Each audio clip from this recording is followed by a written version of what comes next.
that? Legend! Nicodemus Legend? Here? I thought he was in Abilene. He's gonna wish he was.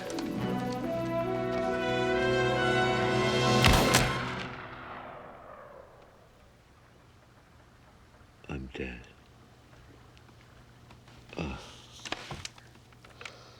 I just killed my meal ticket. I can't write this stuff anymore.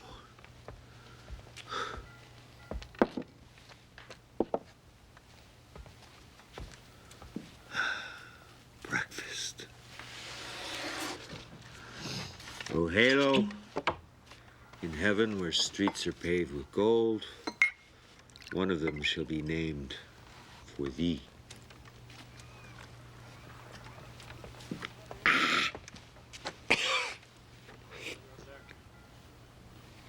I never eat on an empty stomach. Thank you. Be gone.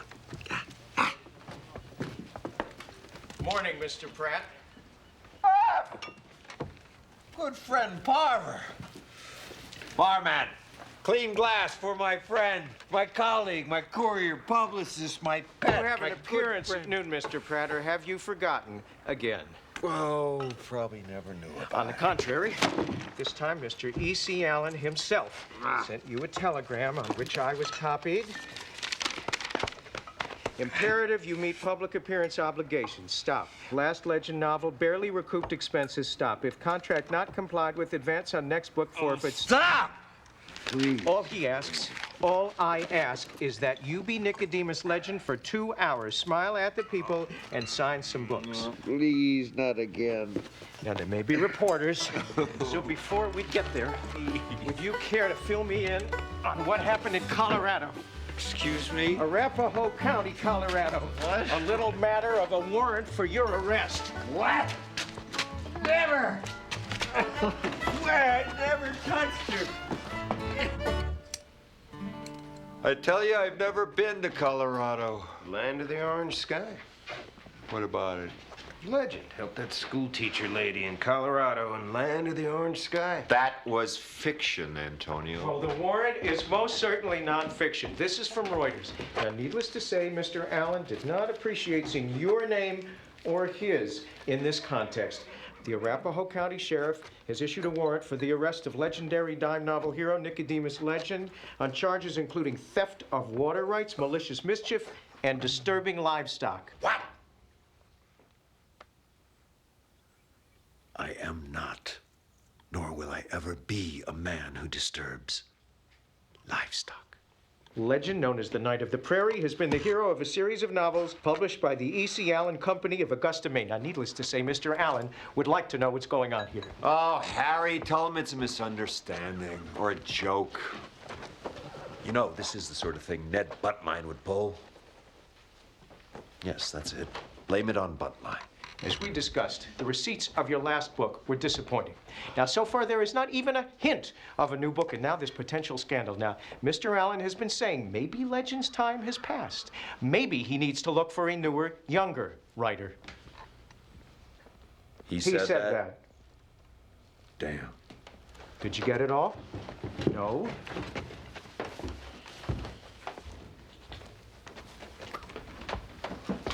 Harry, I find this quite demeaning.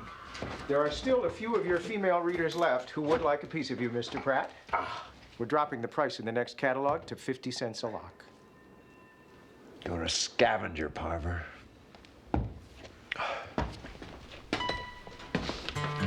It's Legend's hair they want. Not mine.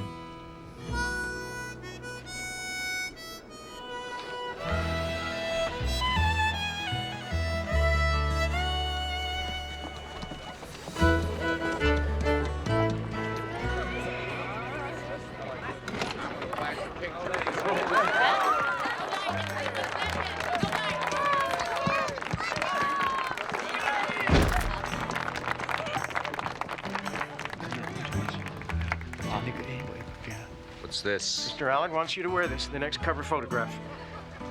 Why on earth? Well, we required 5,000 coonskin caps. They're going into the catalog next month. We think young boys will love them. You tell Mr. Allen that no self-respecting young boy would be caught dead in a coonskin cap.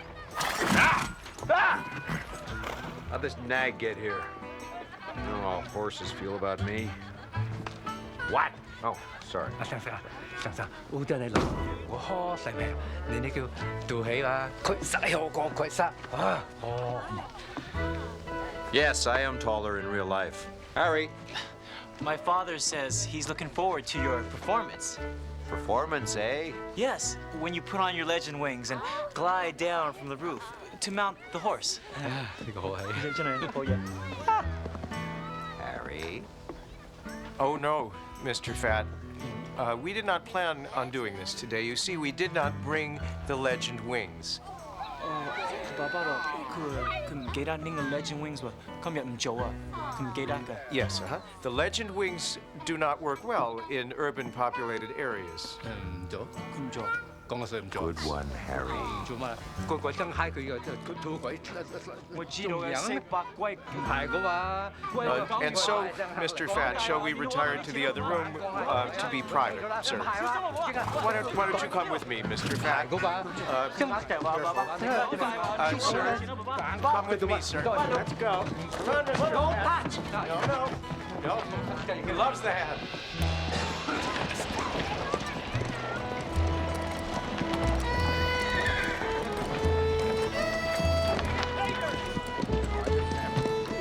Legend.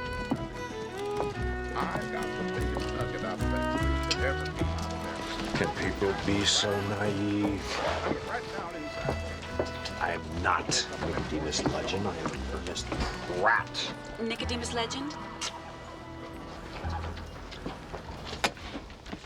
The one and only. My name is Catherine Sullivan.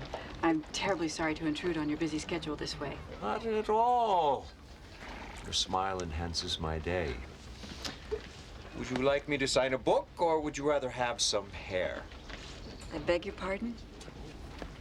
Oh, I'm not one of your readers, really. Well, how interesting. Please, sit down, Miss Sullivan. It is Miss Sullivan, I hope? Mrs., actually. But I divorced my husband 2 years ago. Then he died. Well, winning the West was never easy. Mr. Legend, we desperately need you back in Colorado. Colorado. It's funny, you don't look like a bounty hunter. I'm not a bounty hunter. I'm an attorney. The farmers you helped hired me to represent them. In the water dispute? Miss Sullivan, counselor. I'm sure your water dispute is of the utmost importance, but I know nothing about it. I've never been to Colorado. A mistake has been made. The farmers saw you. You spoke to them. It's not true. Mr. Legend, you rerouted the course of the Platte River onto their land. Oh! Changed the course of a river, did I? That's right. And how did I do that? I don't know. I'm not Nicodemus Legend. What a coincidence. Neither am I. Madam, I assure you, I am merely Ernest Pratt. Ink-stained wretch of a man, sometimes successful author, and free for the evening, incidentally. It worked, didn't it? The warrant has scared you off. You're just gonna pretend that nothing ever happened. You're just gonna let those poor farmers lose their land? Oh, I wish I had the slightest idea what you were talking about. Yeah, but I am willing to listen. I think I've made a mistake. No, not at all. Please, you've made a long trip. Allow me to offer the hospitality of the city. I can show you the sights of San Francisco tourists rarely see. My hotel room, for example.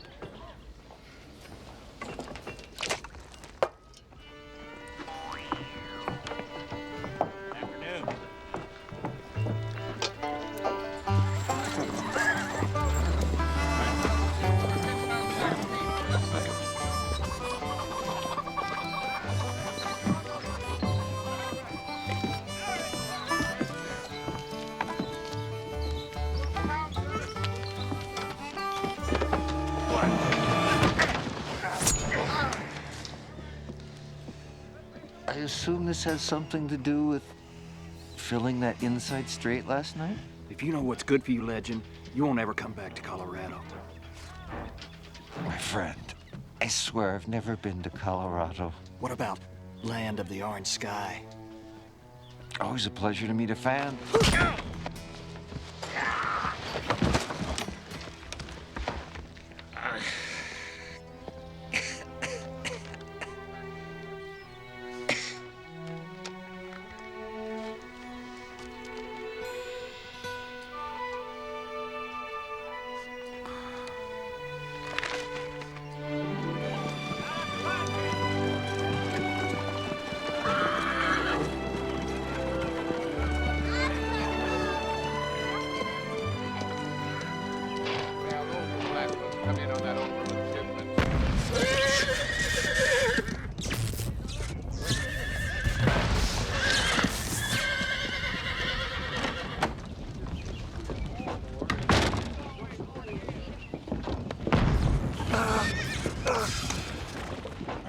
Wish that lunatic had stopped that. They say he's trying to make it rain. Yeah, Miss Peacock said none of her yard hens are laying since that racket started.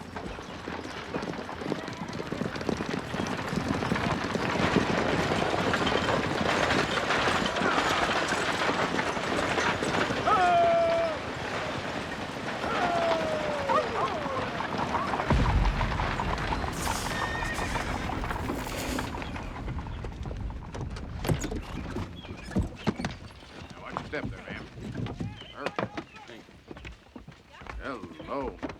It's been a pleasure sharing the miles with you, Miss Freeman. I look forward to helping you establish your trade here in the wilds of Colorado. I bet you are. You better go tell your ma he's back. There you go.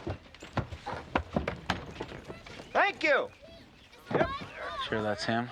Oh, yeah, that's him.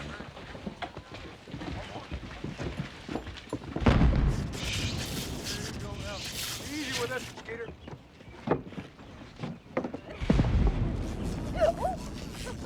Happens all the time here.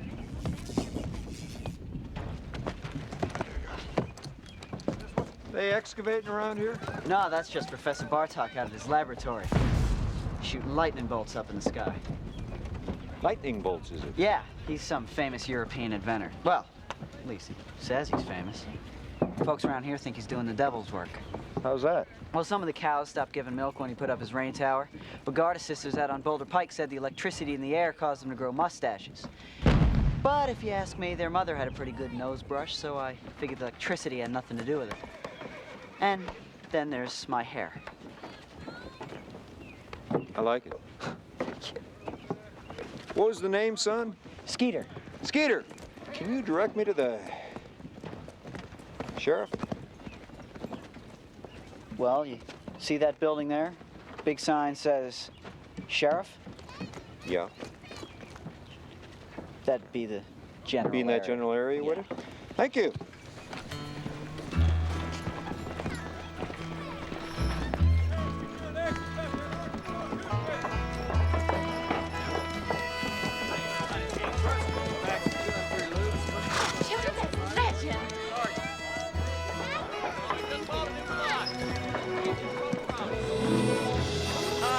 He's taller than I thought. Oh, he's shorter. There he is.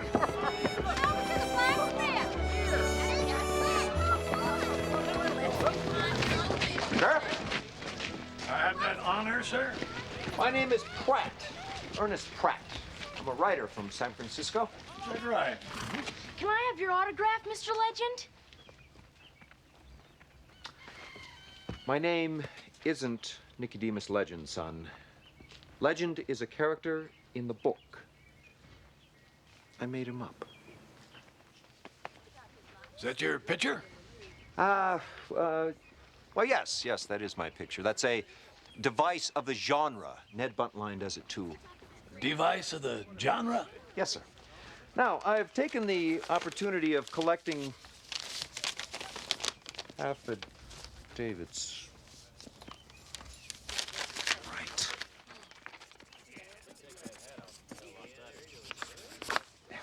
Thank you, Mr. Legend. Now, these are signed and notarized statements concerning my whereabouts at the time in question, the time you think I was here. The Alhambra Saloon, the Oriental Eating House and Wine Room, North Beach Casino. These are all saloons. Your point being? These folks who saw you here were all sober. Sheriff, I swear to you, this is the first time I've ever been in Colorado. Land of the orange sky! It's just a book! Look, here, Sheriff. Here is my card, Ernest Pratt. My birth certificate, Ernest Pratt again. A picture of me with my mother, signed Mother Pratt. That's me on her lap. I'm Ernest Pratt.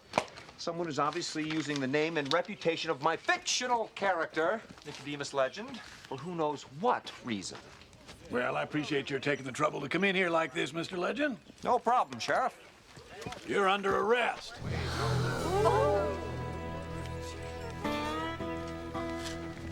What? I don't want any trouble out of you. And I don't think you want to add to your troubles by resisting arrest now, do you?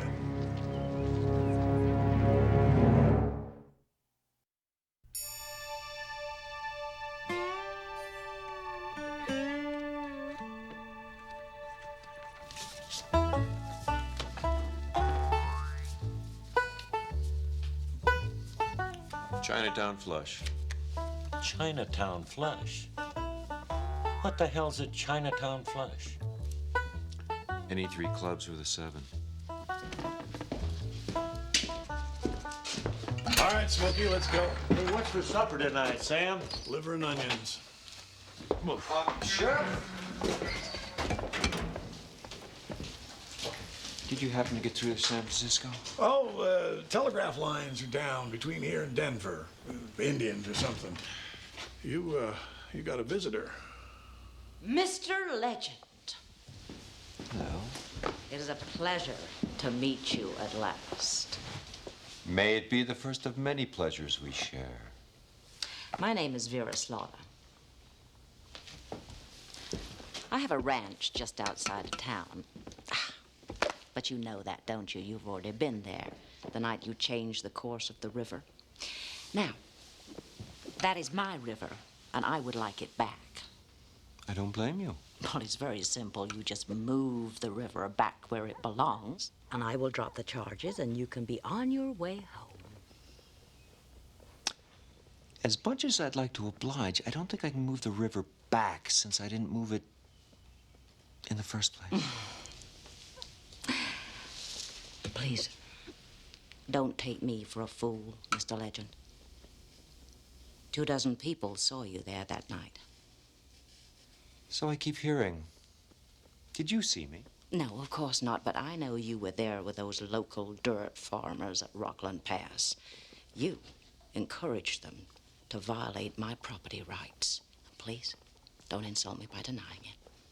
I have no wish to insult you, Mrs. Slaughter, but I couldn't find Rockland Pass if you gave me a map, and that was the only thing on it.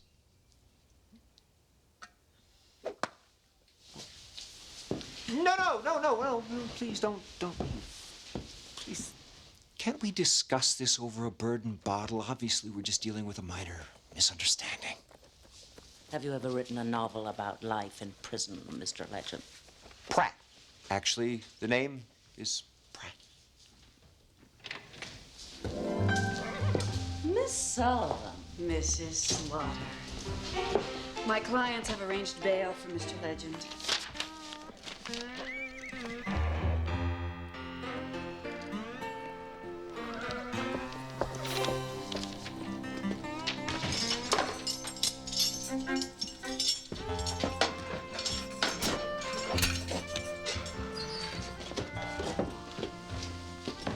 Don't leave the county, Legend.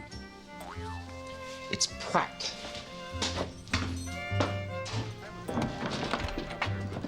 Thank you for this, counselor. How can I ever demonstrate the depth of my gratitude? Don't thank me. Thank them.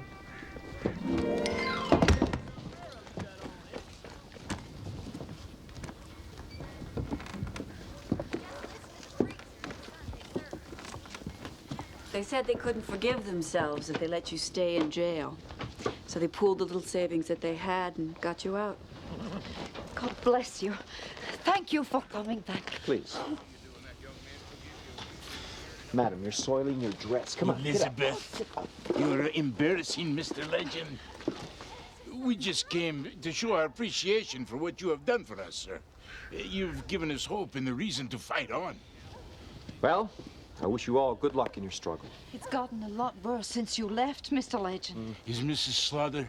She's trying to force us off our land. She's poisoned our cattle. She's burned Laszlo and Greta's barn. We know it is her, but we have no way to prove it. That is why we send for you. Well, it sounds like a matter for law enforcement officials to me. The law around here is Sheriff Moats, and he's in Vera's pocket. Cozy? Till you came, there was no one to defend us. Now, wait a minute. Were any of you there at the Rockland Pass the night I spoke to you? Yeah, we were all there. And you're sure it was me? Oh, yes. Of course. Mr. Legend claims he doesn't remember being there. Nicodemus Legend never lies. Maybe you're still hurt. You took a bad fall in Legend and Cherokee Joe. You've read Legend and Cherokee Joe? I've read them all. Really? And I've seen your face on all the books my Victoria has read. I'd never forget that face.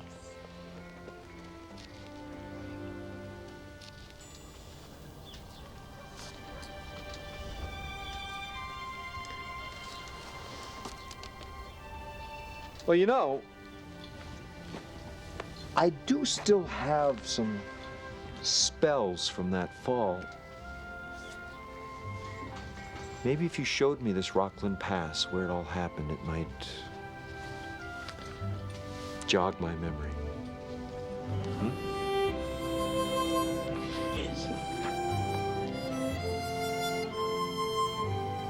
10 years ago, all this land through here was opened up to homesteaders, many of them Hungarians, like the Brolls. Hard workers, all of them. Anyway, everything was fine until about 6 months ago when Vera started to deny them their water rights. The river used to flow through here, Vera Slaughter's land. Now it turns and goes about a mile over that way, onto the homesteaders' land. That night when you made the river move by itself, no one has ever seen anything like it. You want to remind me again what that was like? Oh, there was a big noise, like thunder, only it came beneath our feet. The ground shook and the river moved. Well, that's what we call an earthquake. No one knew what was happening. Some even thought it was end of world. And then we saw you there, on your great black horse. Oh, riding a horse was I. You appeared in a cloud of smoke and told us not to give up, that you would return. And now you have. Cloud of smoke, huh?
That professor who does the devil's work?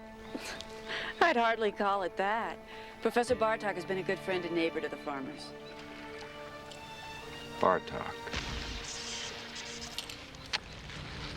If I'm not mistaken, that's a Hungarian name.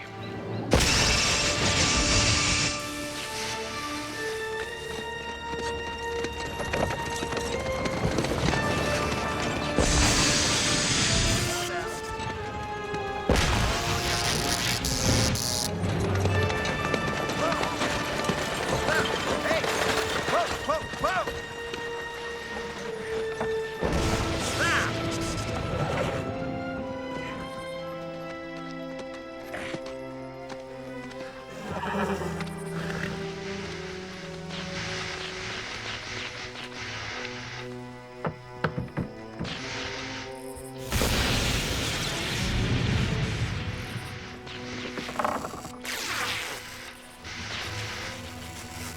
evening. My name is... I know who you are. Please.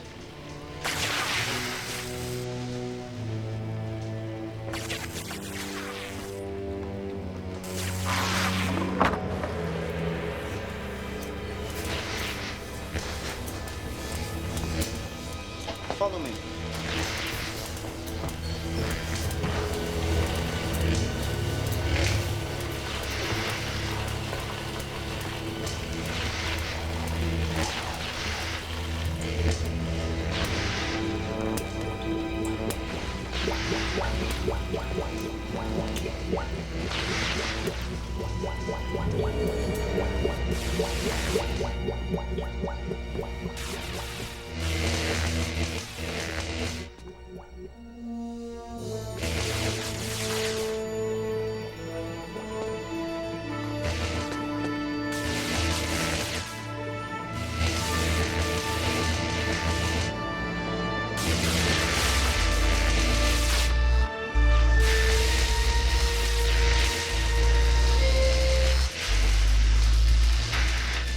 Ah, Mr. Legend. We were expecting you.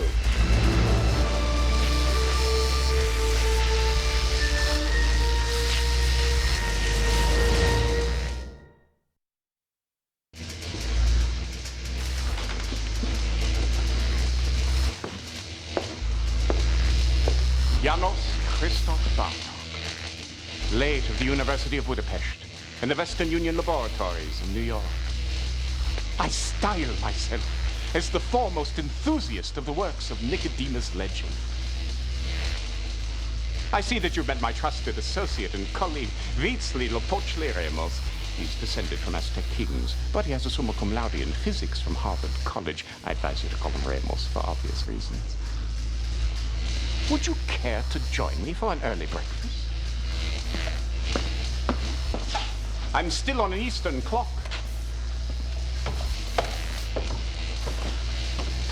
I think we need to have a very serious conversation.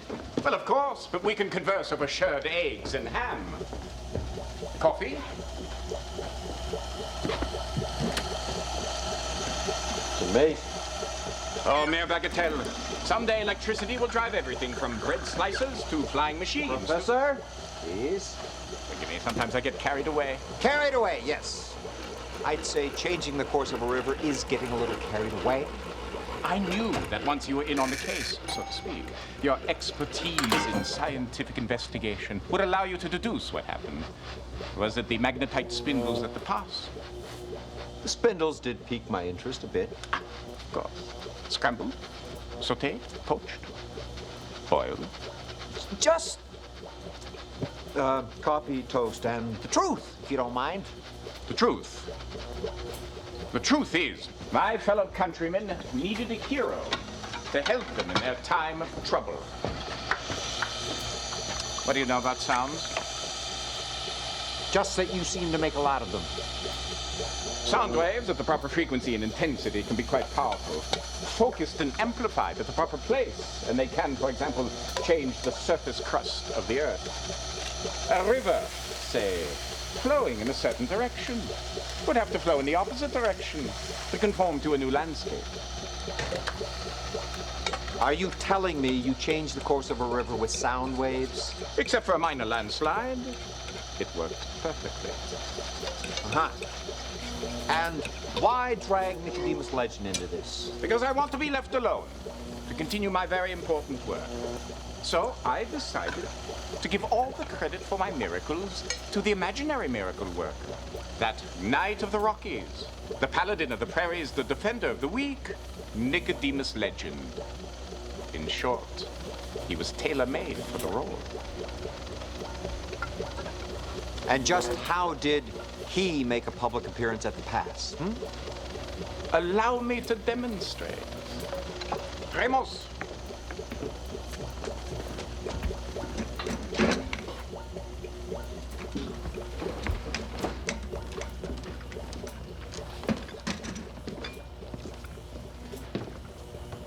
Ramos, smoke.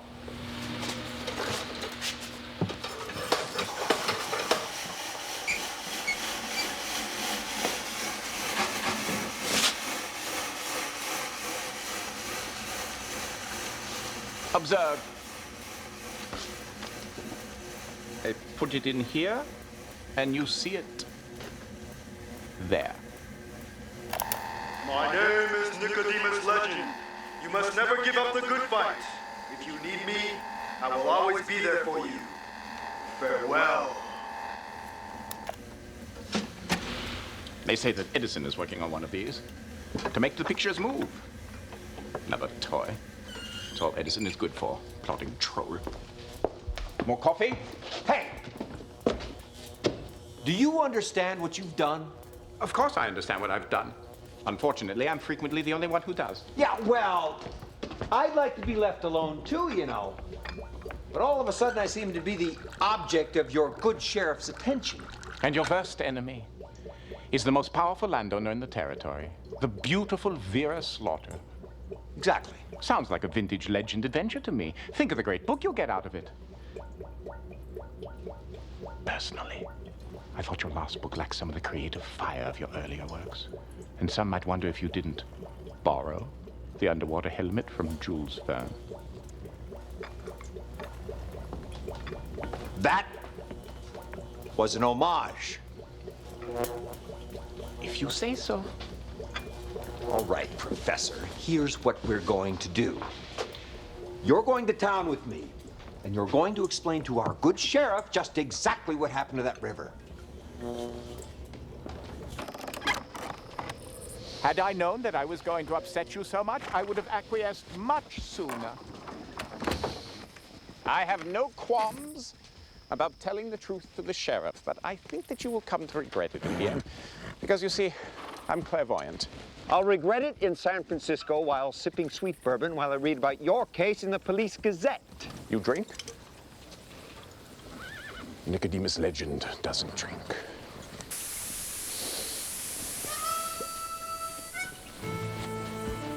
You recognize it?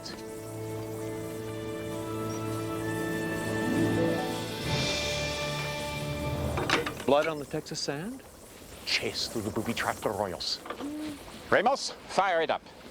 It's an intriguing idea to apply steam power to an untracked land vehicle. I call it the Bartok steam-powered town and country quadro-velocipede. Oh, I called it a Land Rover. Well, whatever. You'll see that I have recreated many of your technological feats for my own amusement. Put it on.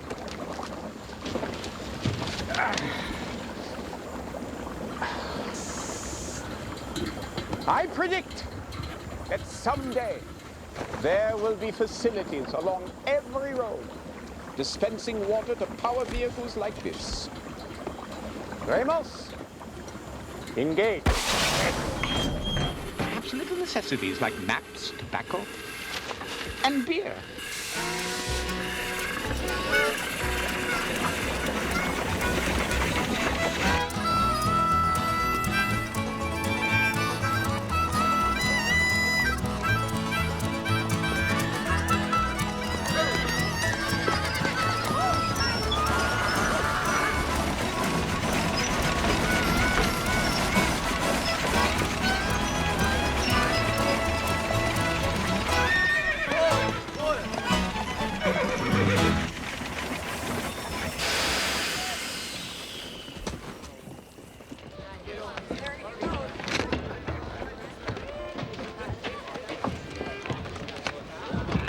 Sheriff. He was just talking about you. Huh? Mr. Pratt, my name is Titus Berman, Denver correspondent for the New York Tribune. Excellent. I'm glad you're here. Maybe you can help me clear all this up. This is Professor Janos Bartok, and he's the... Janos Bartok, the same Janos Bartok who was accused of patent infringement by Tom Edison back east last year?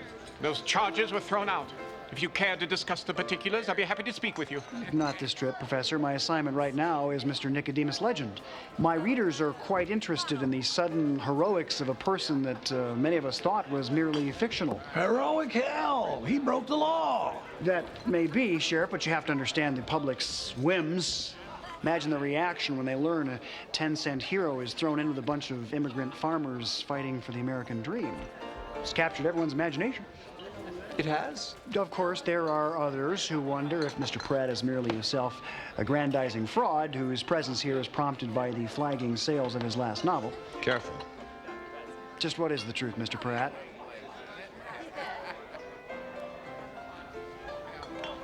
The truth is that he's really helping the farmers. Are you saying you changed the course of that river? That's exactly what he's saying. I am. I haven't heard him say it yet.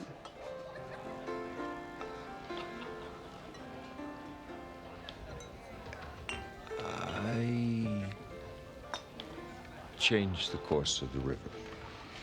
Sir, that's a confession of guilt? Sheriff, do you honestly believe that Mr. Legend would have proceeded without fully researching the law? These charges against him are nothing but a nuisance. Any honest judge would quickly dismiss them. Well, then we got nothing to worry about. Bureau's boy didn't get enough oxygen when he was born. Wonderful. Mr. Legend, I think you would better vacate the premises. Excellent idea. Well.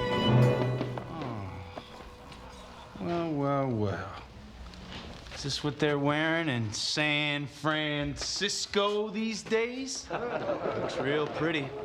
Like a girl's scannies. And you know what? He even smells like a girl, too.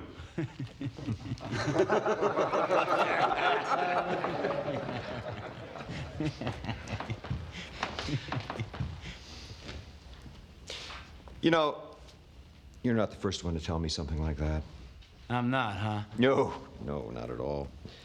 Now, there was this young fellow one time. Nothing like yourself, mind you.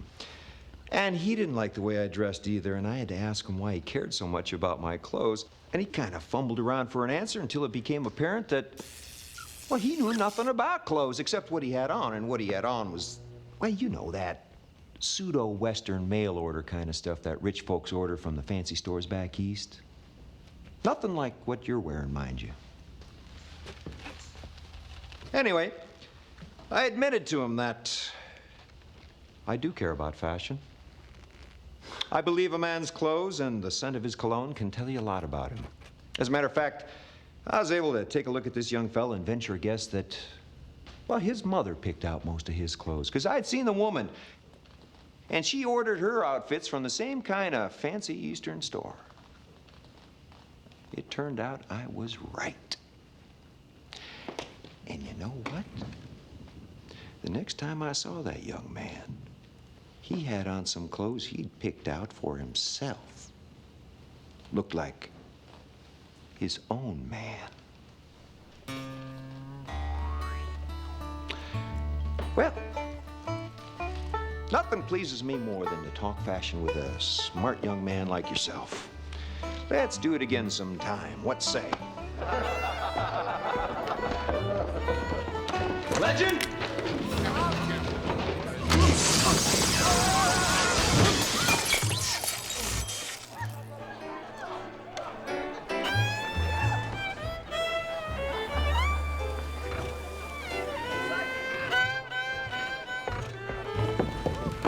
What the heck is that? The Bartok Bipolar High-Intensity Electrofulminator.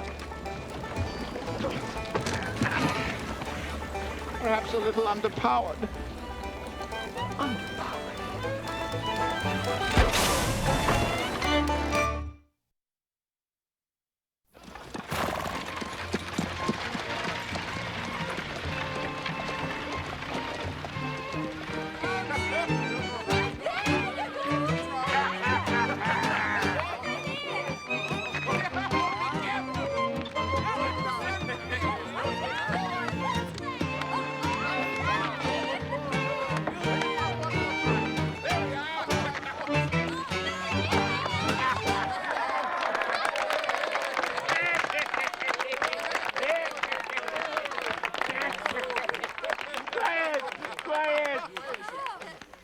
Everyone here owes a great debt to Mr. Nicodemus Legend, with no way to, repay it. All we can offer is the bounty of our land, the fruits of our labor, and the love in our hearts. To Legend! Everybody, dance! Shall we? Thank you.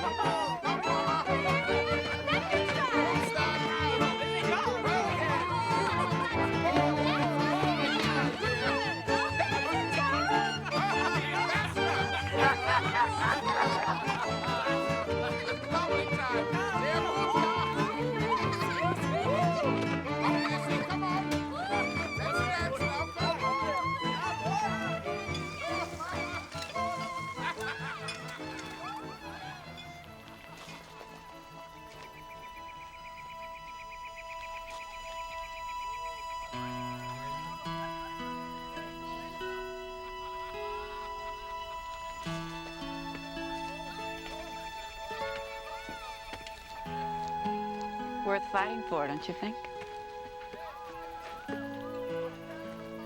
Sure wish I knew how to help these folks. You already have. No, ma'am. All I've done is show up to save my reputation and protect the golden goose that finances my poor excuse for a life. That's it.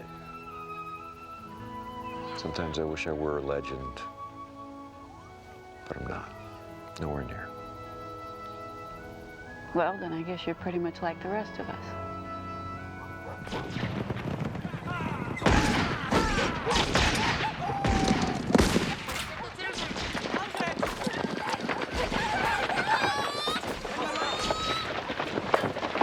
What happened?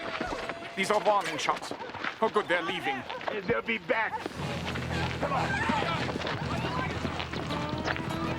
Stay down!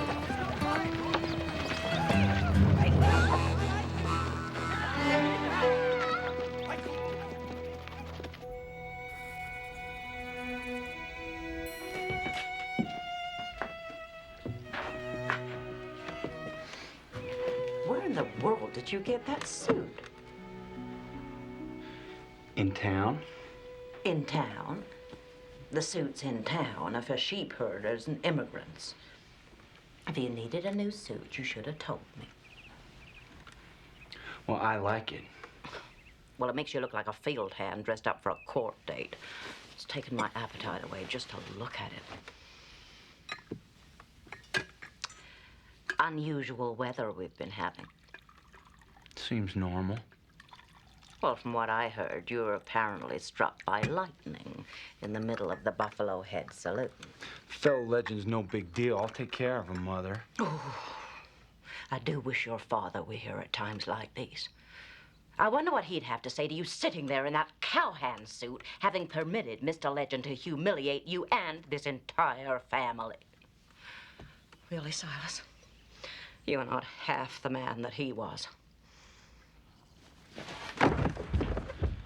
Silas, come here. Come here. Come on. Come on. Oh, everything's gonna be all right. This business just has Mama so upset. You know the pressure she's been under. Oh, we don't have time to be together anymore, do we? Well, don't you worry about a thing. Mama will take care of this just like she takes care of everything. And no matter what, I love you. You know that, don't you? Everything I do is for you, Silas. Don't ever forget that.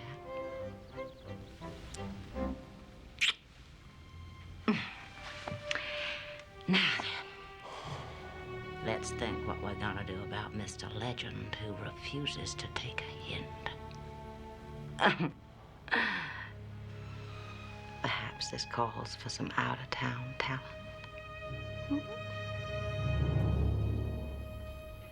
I just don't think it'll be as difficult as you do. I just can't assume the identity of Nicodemus Legend. Why not? Because we're nothing alike. He leaps wide canyons, runs like a deer, swims like a spawning salmon. Except for the spawning part, I can't do any of that. Well, we'll compensate with science. Ramos! Here, put this on. It's the Bartok Tight Focus Electromagnetic Disarmer. There'll be times when Legend will have to ward off the heavily armed uncouth among us, and this will do it. Go on. It won't bite. You can't expect to stop Vera Slaughter with more tricks. These are not tricks, sir. These are inventions. I live with a firm conviction that one man can make a difference in this life. Even as we speak, there's a man back east by the name of Alexander Graham Bell, who is perfecting a device which I predict will cause no end of trouble.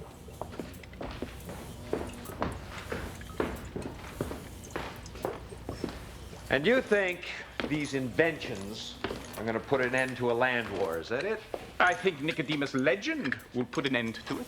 Your celebrity has the power to give our enemies pause. My science can enhance that reputation, and together we can create the real Legend. And just what might that entail? Well, a little wind, a little weight training. How's your stamina? Depends. I shouldn't have asked. Here, take this. All right. Lift it up. Aim. Ramos. Draw. Push the button.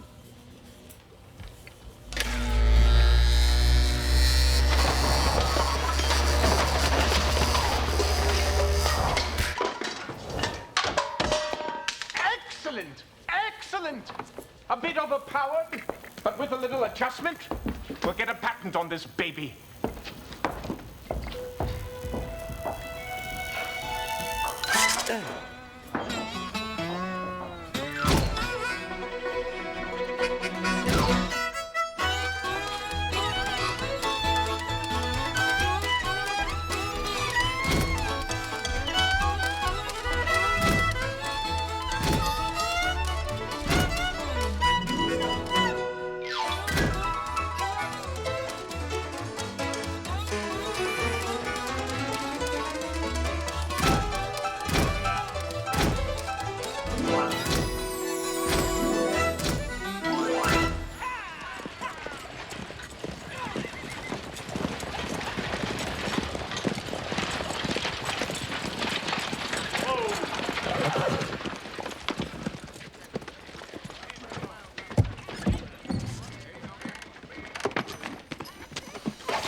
Coe?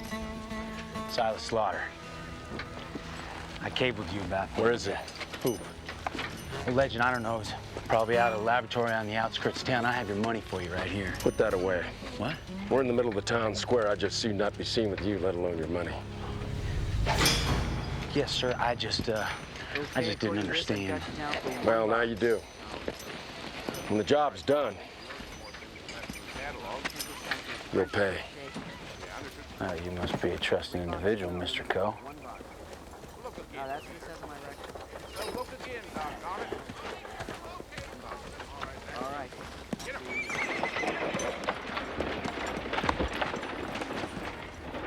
Son, what in the hell is wrong with your hair? Doc says I'm allergic to electricity. You know I can find a man by the name of Nicodemus Legend? Yes, sir. You tell him death has come to town. Is there a first name, or? I'll be waiting for him in the saloon.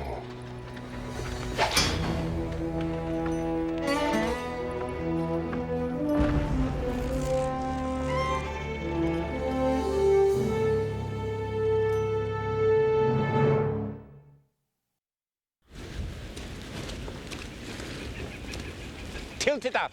Tilt it up. The design is perfect. You're simply not compensating for the vintage. Mr. Legend! Mr. Legend! Mr. Legend! Hey, Skeeter. John Wesley Coe, the famous gunfighter. He's in town waiting for you at the saloon. He's come up from Texas to kill you dead. Well, I'll be sure to stay the heck out of there. You tell Mr. Coe that Mr. Legend will be in to see him by and by. Will not? And that he looks forward to meeting him. Mr. Coe gave me a gold eagle for my trouble. Invest it well. We had no choice. We had no choice? We'll protect you with the electromagnetic... Excuse me. But no electro whatever is gonna stop hard and handsome Johnny Coe, the Sabine shootist, the fastest gun this side of the Pecos, the man who shot Vinegar Joe Poteet. He has his reputation, you have yours. It's even. What do you mean even? His is real. Mine is the product of a drunken fantasy. Yes, but he doesn't know that. Don't you see? You can use your celebrity to intimidate him. Janos, you do not intimidate someone who was voted Man of the Year by the Texas Undertaker Society. You can't walk away from this. Oh, I think we should keep all options open for the moment. Think of the bad publicity if you walk away. An obituary is my idea of bad publicity. If you don't show up in town, Hard and Handsome Johnny might turn his attention to the farmers. Don't do that. Don't worry. We'll be right behind you. So logistically speaking, I'll be between you and the bullet, right? Exactly. How nice.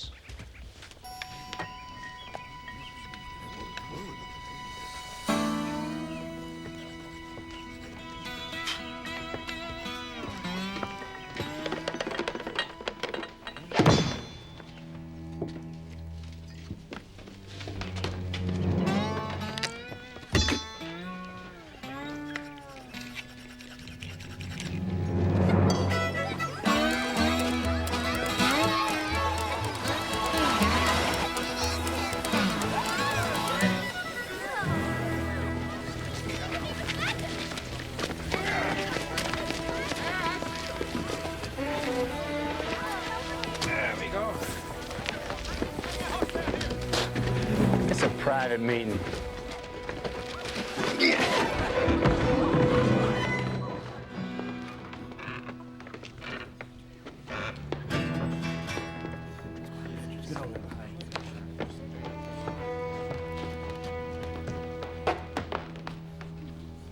You hard and handsome? Some say so. I'm here to speak for a local party that has an interest in your activities. And why doesn't that party speak for him or herself? A louder voice was wanted. Well, and by all means, bellow away. This party would take it most kindly if you were to leave town. Or what? Unpleasantness will ensue. Well, I came here to help some folks. I can't leave till my job is done. You're gonna leave. Whether you go out standing or with your toes pointing up in the air. Makes no difference to me. And I have taken the liberty of making a reservation for you on the next coach out of town. Good, I appreciate that. My job should be done by then. Now, you want to set some rules?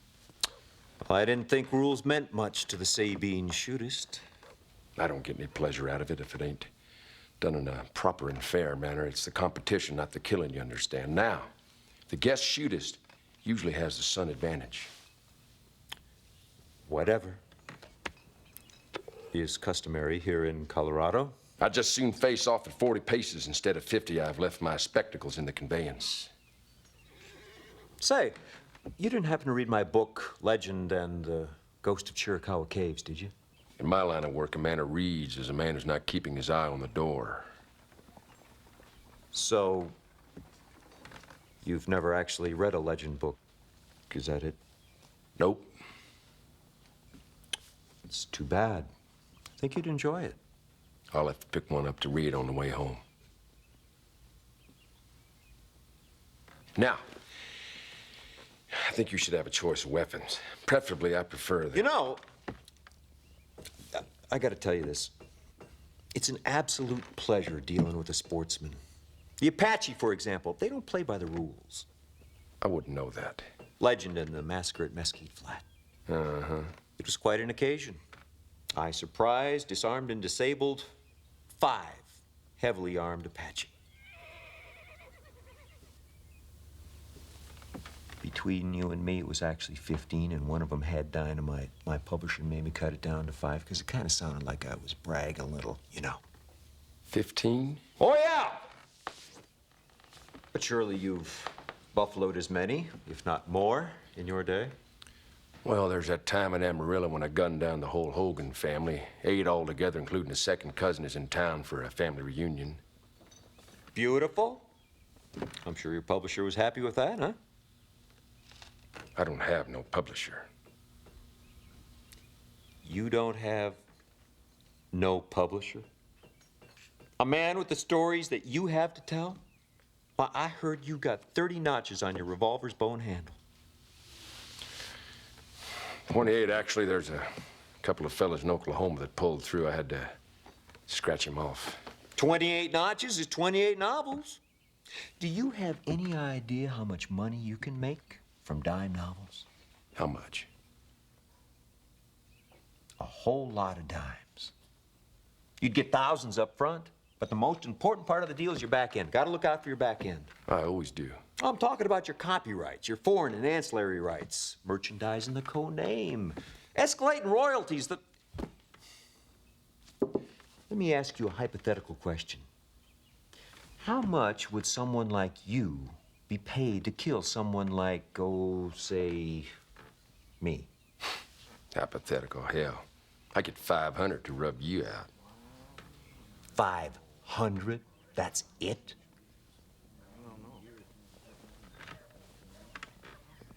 I'm embarrassed.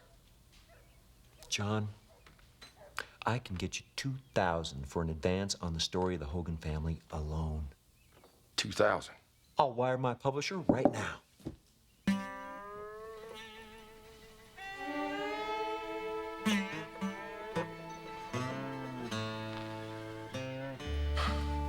I have foolishly not put much aside for my declining years.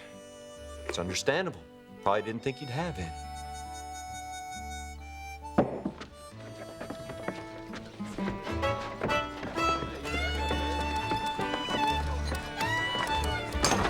Professor, I'd like you to meet a very good friend of mine.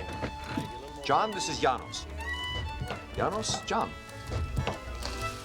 I quit.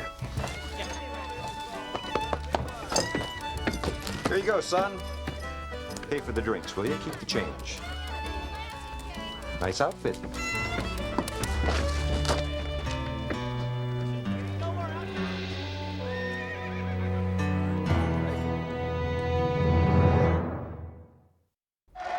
It is my privilege to introduce Governor Dennehy. Good people of Arapahoe County, it is with great pleasure that I welcome you here to this great jubilee.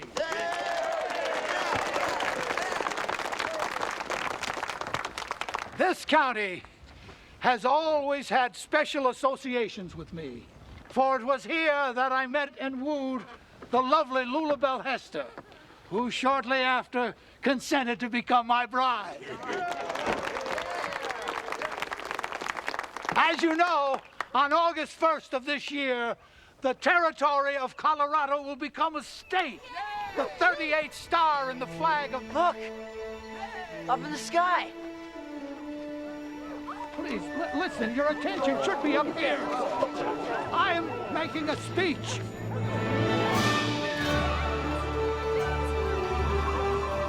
Please, wait, I'm coming to the best part.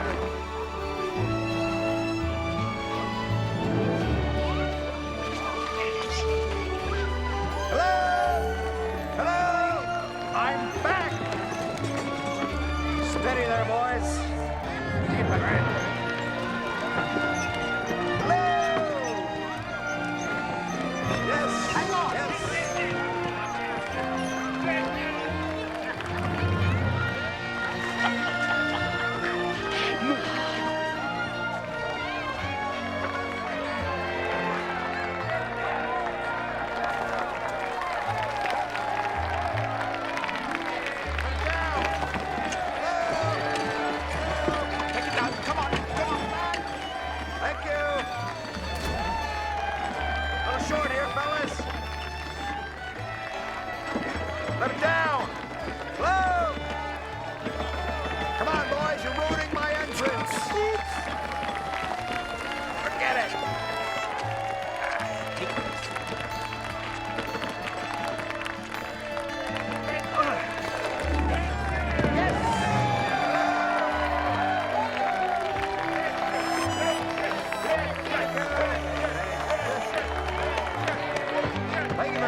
to make an entrance, Mr. Legend. But your timing could have been better. Smile for the camera, Gov. Could come in useful in your upcoming campaign. Well, in that case, won't you join us for the rest of the festivities, please? Thank you.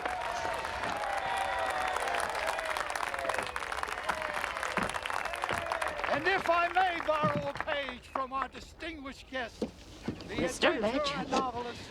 I believe I may have underestimated you. Well, that's nice. I'm used to being overestimated. As a gesture of goodwill, I'll get Sheriff Moats to drop all the charges against you. One of my favorite gestures.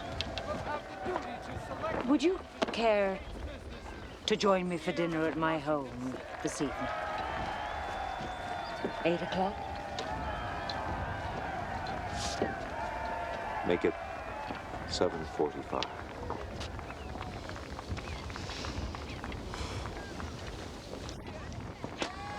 And we're in a deep and serious conversation regarding primates. And so Clemens says, I think God created man because he was disappointed in the monkey.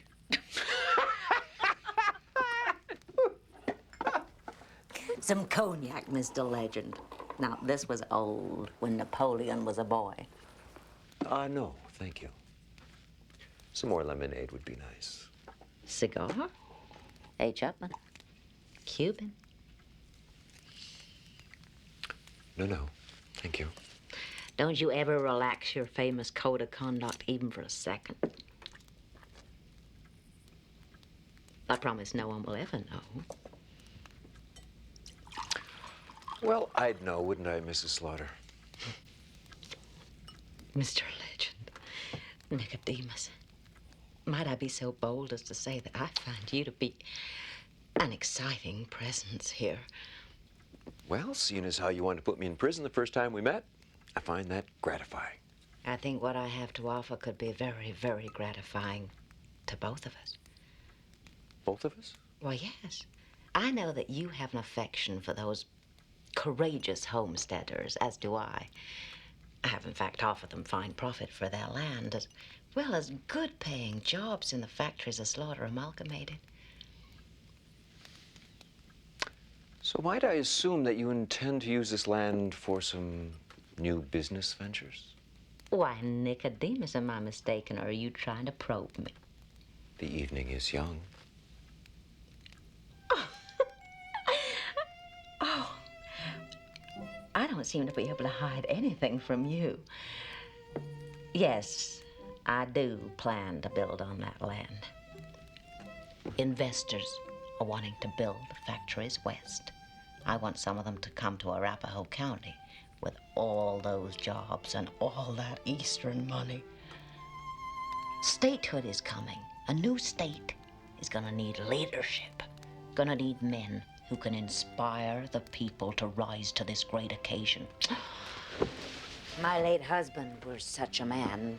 He might have been governor had he lived, but since he died in my arms, I found no one to replace him.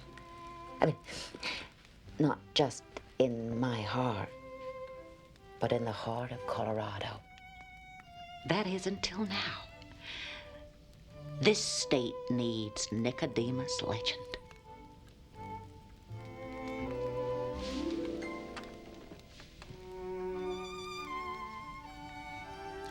You want me to be governor? Governor, senator, who knows where greatness can lead? What I'm offering you is a share of my vision for this state. A share of everything I have to offer.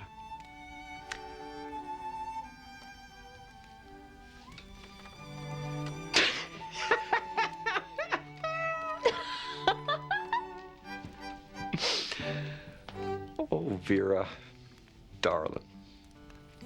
That's just one card too deep in the deck for me. What are you talking about? Well, offering that big a piece of the pie tells me you're worried. Really worried. Now, if I were poker playing, man, which of course I'm not, just as I don't drink fine cognac, nor do I smoke fine Cuban cigars. However, if this were a poker game, I'd have to call your bluff. Right now, I figure you're holding a pair of twos.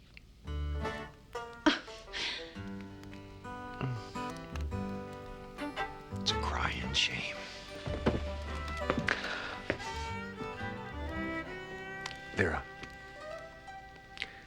it's been fun.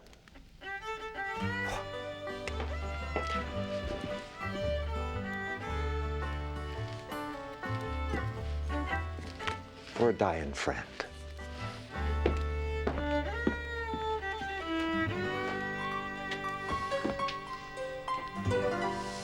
Factories? What kind of factories? She didn't say. Yes, but why the farmland? Why not east or west or south of the town? She didn't say that either. I don't think she's telling you the truth. Well, she's sure not telling me the whole truth. No one would build factories unless there was a railroad nearby. If there really was a railroad tie coming through the county, whoever owned the right-of-way would stand to make a fortune. So she needs that land. And if the trucks are coming south from Denver, there's only one pass through the mountains, which is right here. But it's not illegal to build a railroad. No, but there's something wrong with it. Old Vera was willing to give me half the state of Colorado to stop looking into it.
Ah, Professor.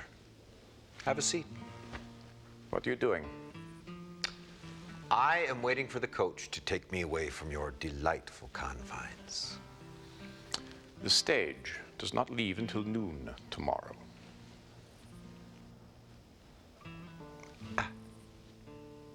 Well, then we'll have plenty of time to sit upon the ground and tell sad tales of the death of kings. How is Brill? It'll be fine. Doctor says that it'll take some time.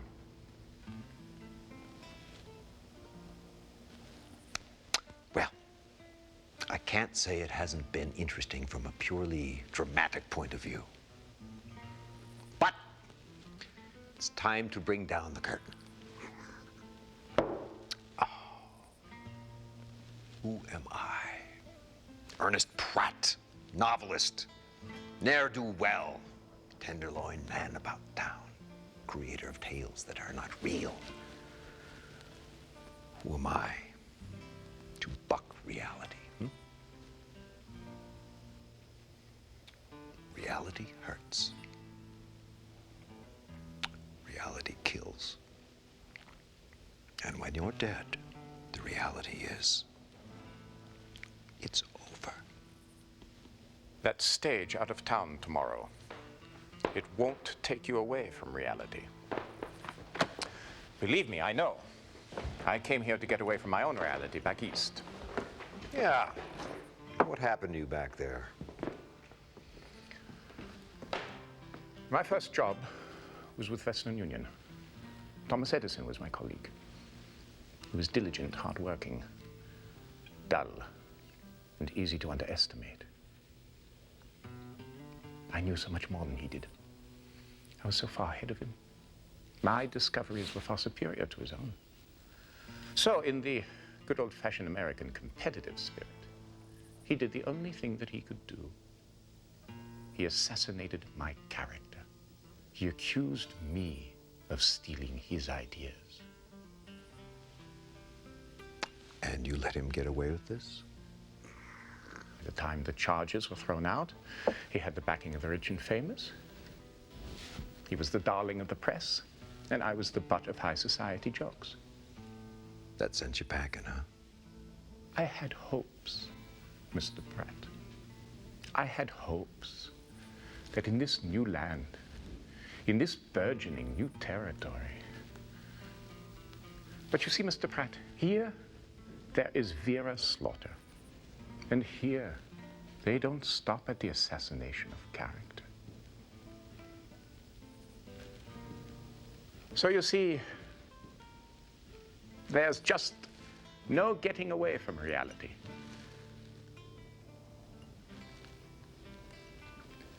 Although I can't blame you for trying.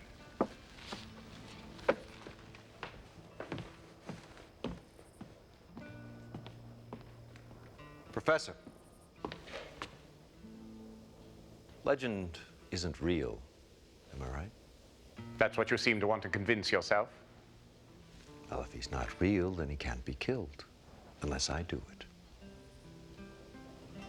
Therefore, I must consider myself invulnerable. Come! I'll let you buy me a cup of coffee to celebrate the return of Nicodemus Legend. There's no time for that. We're going to Denver. Denver? Yes, to the headquarters of Slaughter Amalgamated. But wait! I've engaged the orchestra for the entire evening. Oh, bring them along. Now, I have created the Bartok high-frequency communication telegraphic device. It will be able to communicate with the farmers.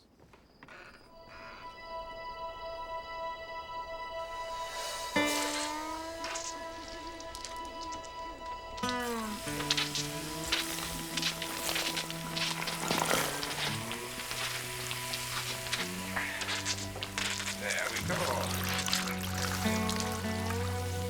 All right.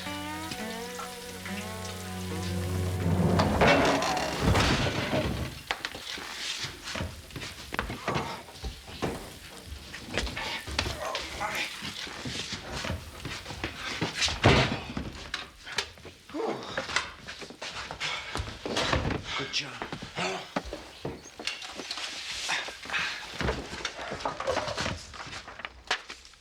Influence, Professor, influence.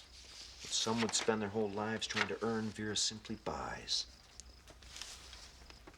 Wholesale, I might add. Ah, here we go. One governor, signed, sealed, and delivered. He guarantees the Transportation Commission will approve her railroad proposal. In return, he gets 20% of Vera's corporation. They stand to make an awful lot of money building on the land along that rail. Yes, but that's illegal. It's unethical. It's immoral. It's how we built this great nation. But it's not illegal. Not until Colorado becomes a state. That's right. And if Vera doesn't get the land from the farmers before the law goes into effect, then she's out of luck. Right again, my friend. I wonder if our good friend from the New York Tribune would like an exclusive on the governor's land grab. What do you think? I think that's a good idea.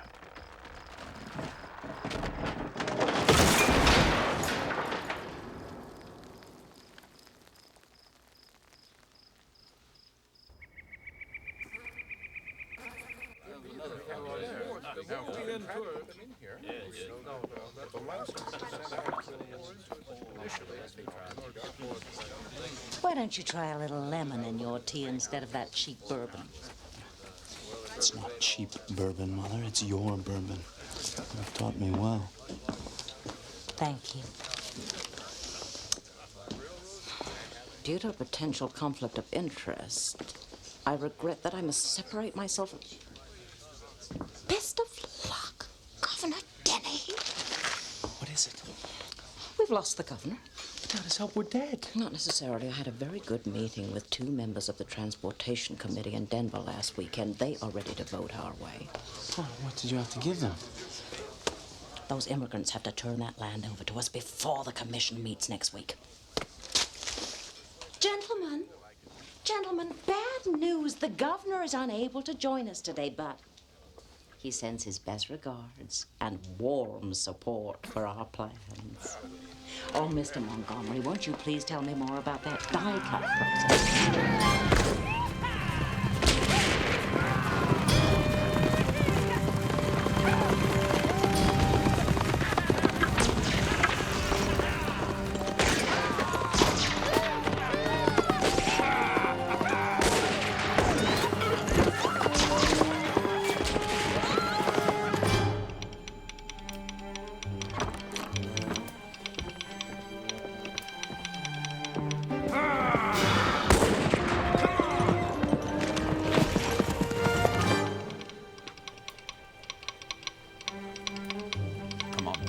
Come on.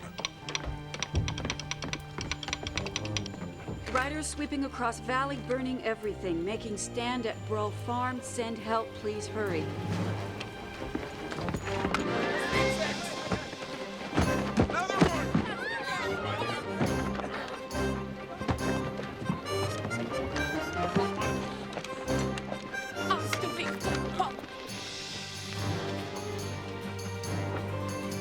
Here they come! Papa!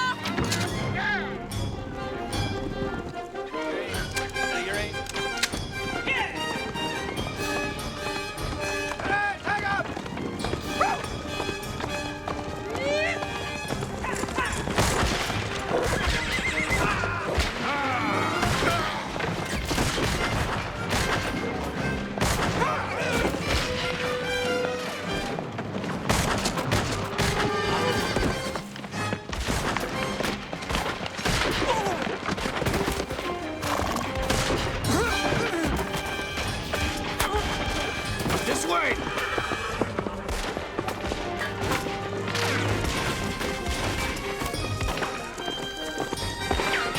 Get him inside!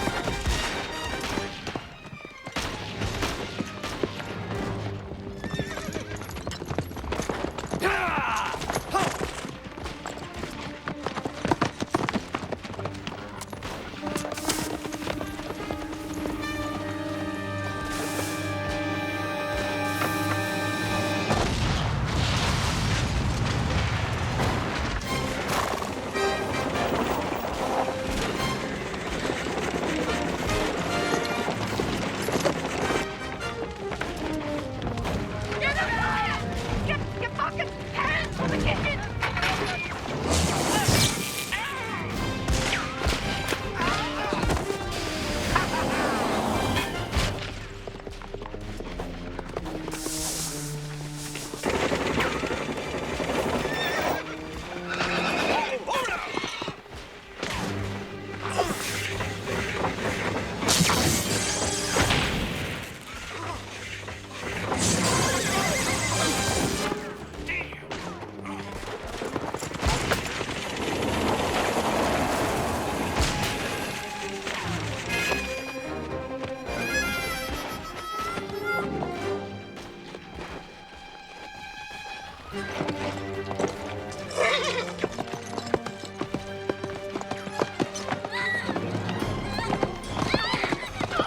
Stop him! Give up my baby!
This is the perfect situation for the bar-top tight focus disarmer.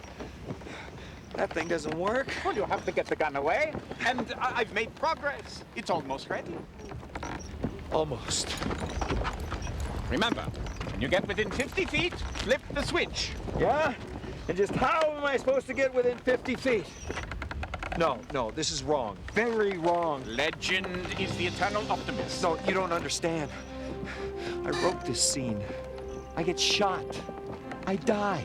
I can assure you it's far more likely that you will crash and break your neck before he even gets a chance to shoot you. Thank you. The Legend wings work perfectly. They are precisely balanced to your weight. Go!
It's okay now, little lady. You're safe. Thank you, Mr. Legend. You're very welcome.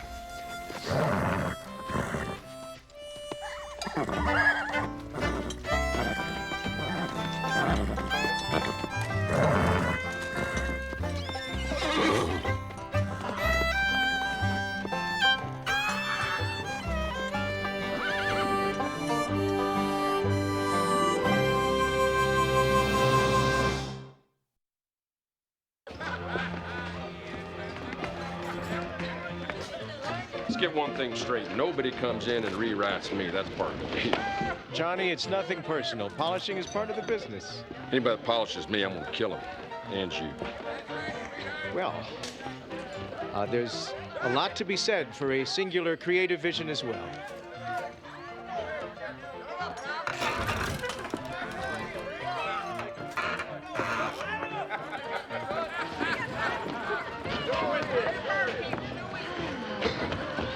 The marshal from Denver has arrested Silas and is taking him to jail.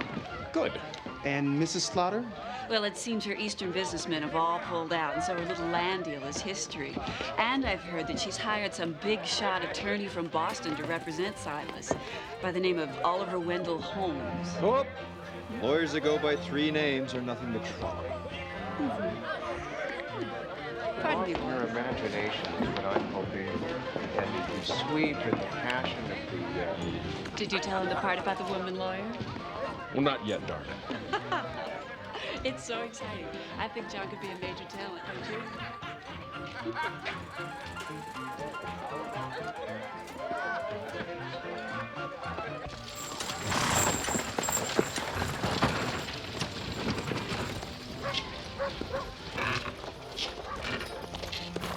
Thank you, Mr. Legend. Very kind of you. Good man.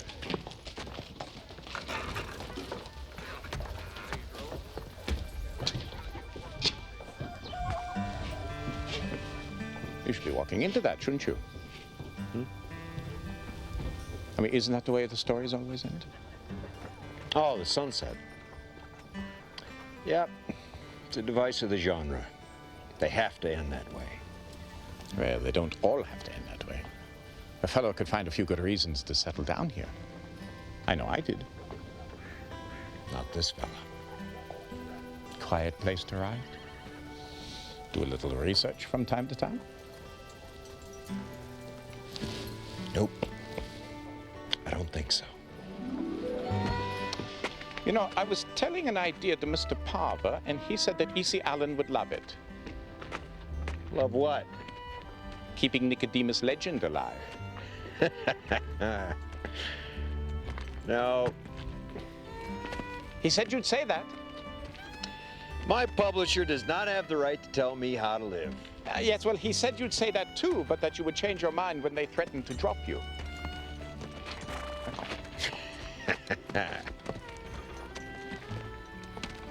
Do you honestly think that you can go back to the life of Ernest Pratt so easily? Yes, I do. You know, you're not the same man who came to Sheridan. Whether you care to believe it or not, a part of you is legend, and you'll never be able to walk away from that again.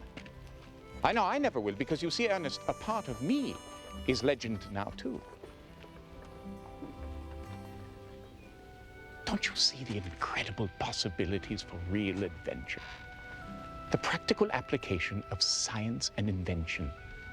I'm a good scientist. I can create what you can imagine. Doesn't that at least intrigue you? But you know, Ernest, I can't do it without you. Separately, you and I are heroes to no one. Together, we could become legendary.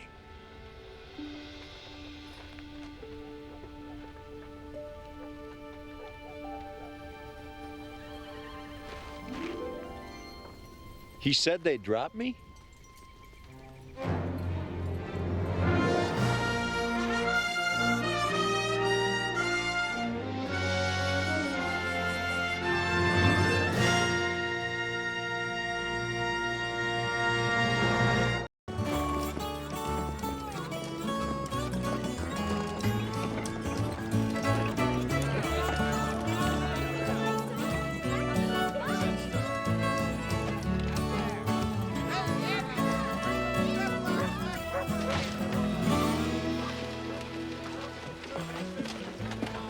Quite a day for us, eh, Professor? Imagine, great author and adventurer Nicodemus Legend coming to live right here in Sheridan. Yes, Mr. Mayor, it's quite a day. This could do for us what the Alamo did for San Antonio. Of course, they did have a massacre down there, but, well, I think that adds to the tourist value of the place, don't you? Yes, massacres do get your attention. Ah, the Glover Brothers.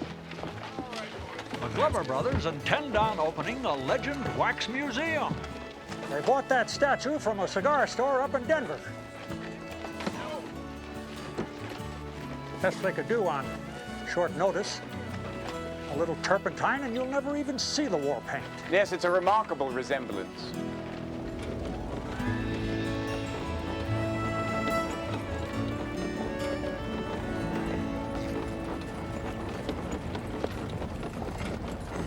It isn't. It isn't too. It can't be. Look at him. Maybe he was in a fight. Did anyone ever tell you you look just like the man in this? My name is Ernest Pratt. Unlike your Mr. Legend there, I was once a promising writer of books.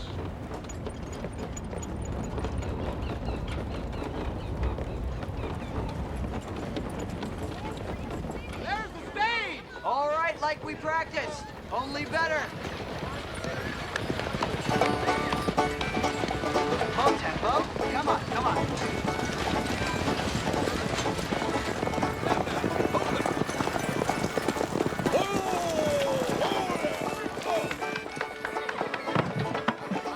Welcome to Sheridan, folks, the new home of the great Nicodemus Legend. You see our Legend memorabilia shop right on Front Street. Commemorative scarves marked out. All right. Tonight only, the Oddfellows and Rebecca's living statues recreation of the battle at the Brill Farm. Admission 10 cents. How are you?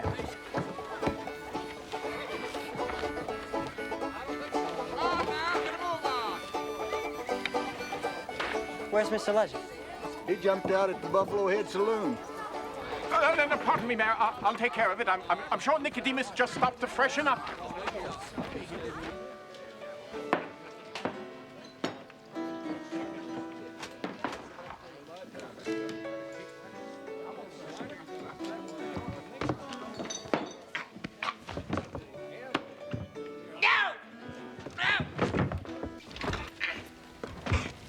It's just disgraceful. It's disgusting, too. You see the streets in this town? Legend stuff everywhere. You'd think P.T. Barnum was running the place. Talking about you. These people have rolled out the red carpet expecting to see Nicodemus Legend. And look at you. Well, the eastbound accommodations on the Union Pacific just aren't what they used to be. And again, I could have been in a cattle car. I don't recall. I'd have to sneak you into the hotel to make you presentable. To whom am I being presented? There they are! Oh, wonderful! Your grand reception in an alley behind the saloon. Mr. Legend, are you ill? Oh, just a slight headache from the rugged trip.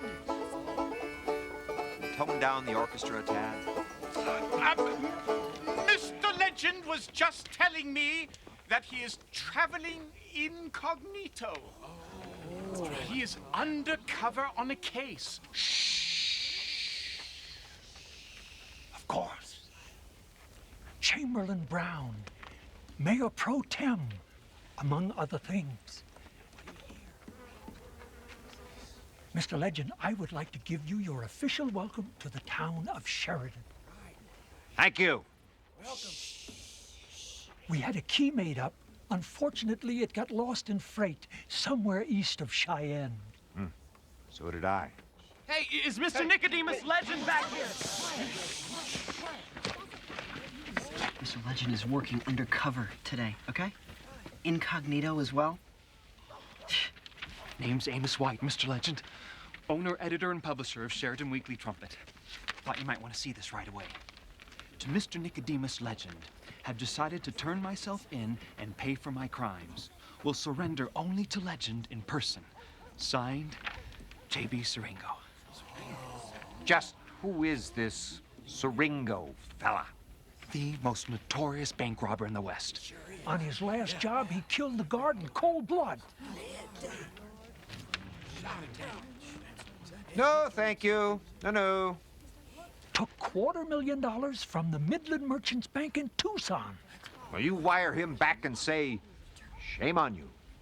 And I'm not available. But we can't do that, Mr. Legend. Nobody knows where Jim's hid out. Bartok.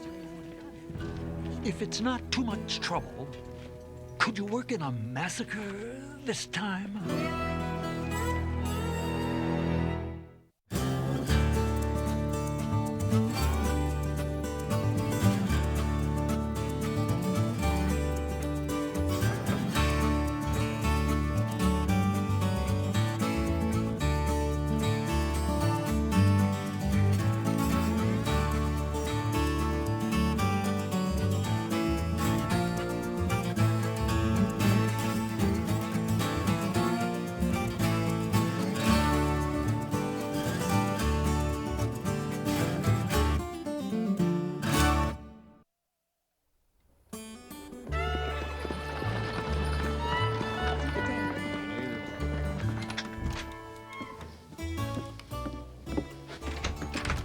Double size, corner view, and the indoor privy's right next door.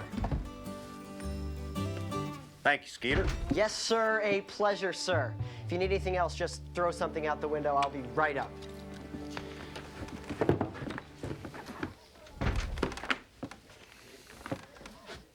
I'd feel more comfortable if you were at the compound, away from the temptations of Main Street.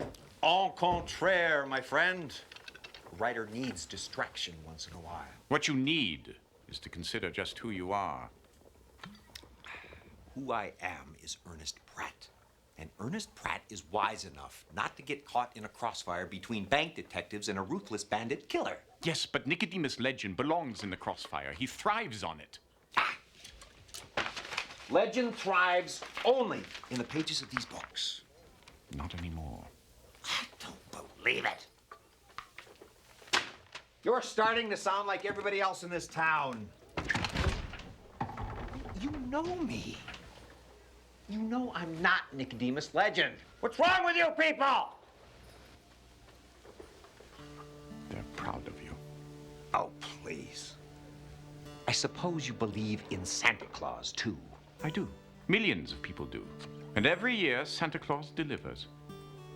Ah.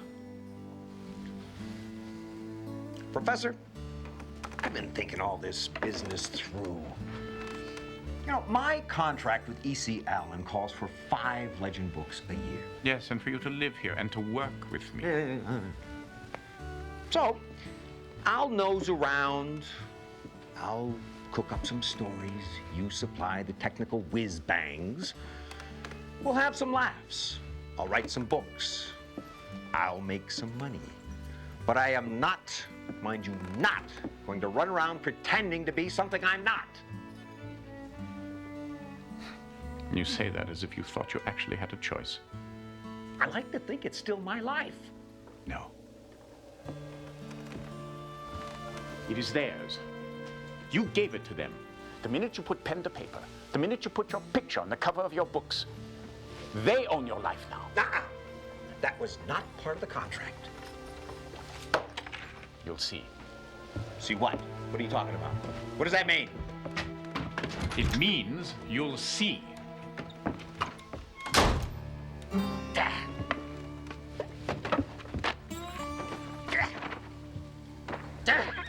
What do you need, Mr. Legend?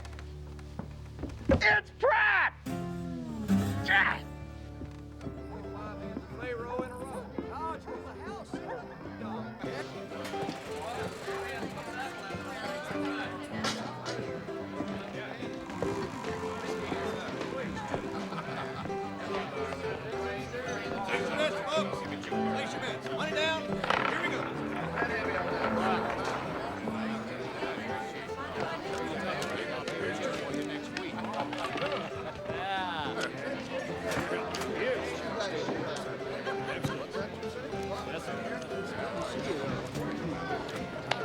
Old Forester, my good man.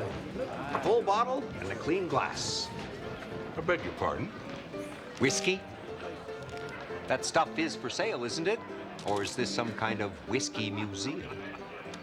Well, it's for sale, Mr. Legend, but I can't sell it to you. Why not?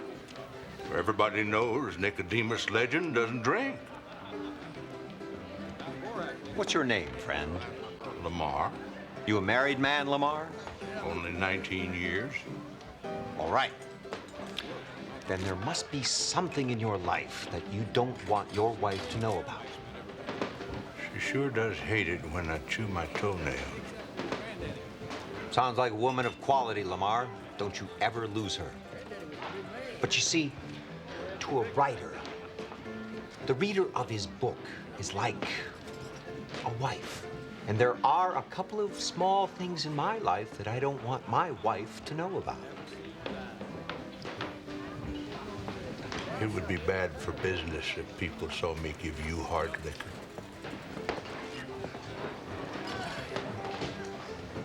Got any coffee? I just put up a pot of tea. Lamar.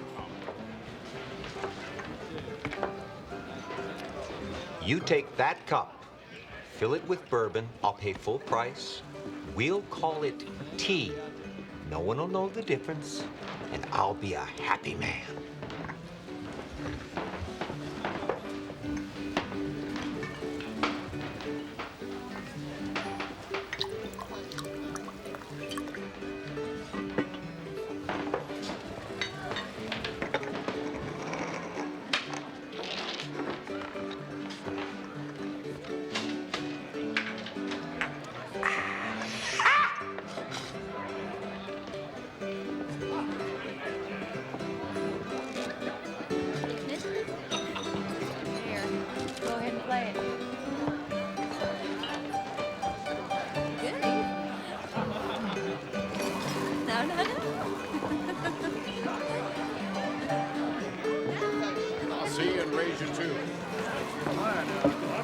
Gentlemen, mind if I take this seat? Mr. Legend, we're playing for real money here. What a coincidence. Brought some of that along. What are we playing, gents? I'm late for dinner. Gotta go.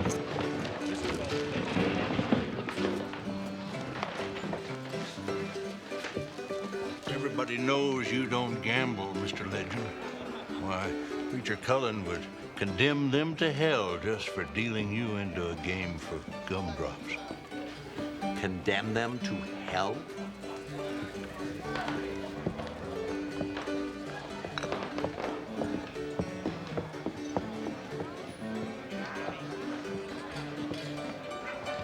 Mr. Legend, Roscoe Barnes, Chief of Security, Midland Merchant Bank, Tucson.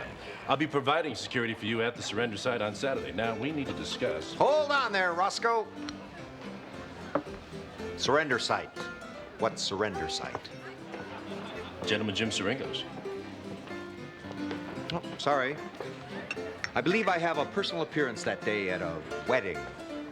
Could be a hanging, I don't recall. Well, you'll have to rearrange your schedule. Oh, I wish I could, but my publisher himself, Mr. E.C. Allen, arranges my schedule. It's out of my hands. In that case, there's no problem, because Mr. Allen has pledged your full cooperation with law enforcement efforts. He has.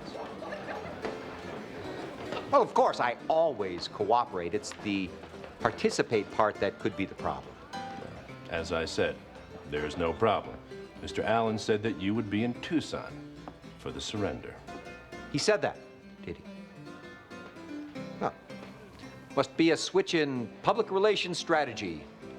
You see, I generally have a policy against doing personal appearances with notorious killers. It's a small quirk of mine. Well, I guarantee you'll be in no personal danger. I'll have 100 guns on Siringo. If he so much as blinks out of rhythm, he'll be dead. You'll shoot him? Repeatedly. While I'm standing next to him? He killed one of my guards, Mr. Legend, and I promise you he will not have the chance to hurt anybody else ever again. Now, will you be needing transportation to Tucson? No, thank you. I'll make my own arrangements.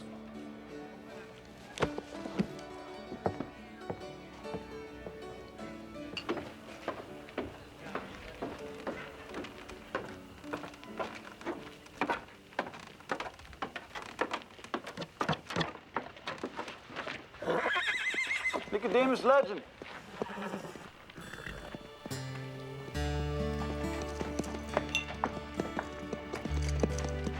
I generally don't do private signings, sir. If you'd like to check with the souvenir shop around the corner, I'm sure they could accommodate you. My name's Siringo. Folks around here like to call me Gentleman Jim Siringo.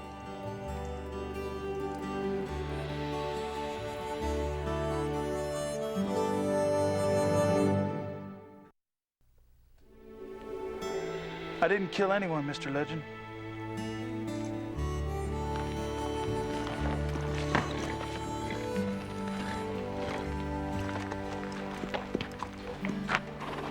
I'm a bank robber, and I'm proud to say a damn good one.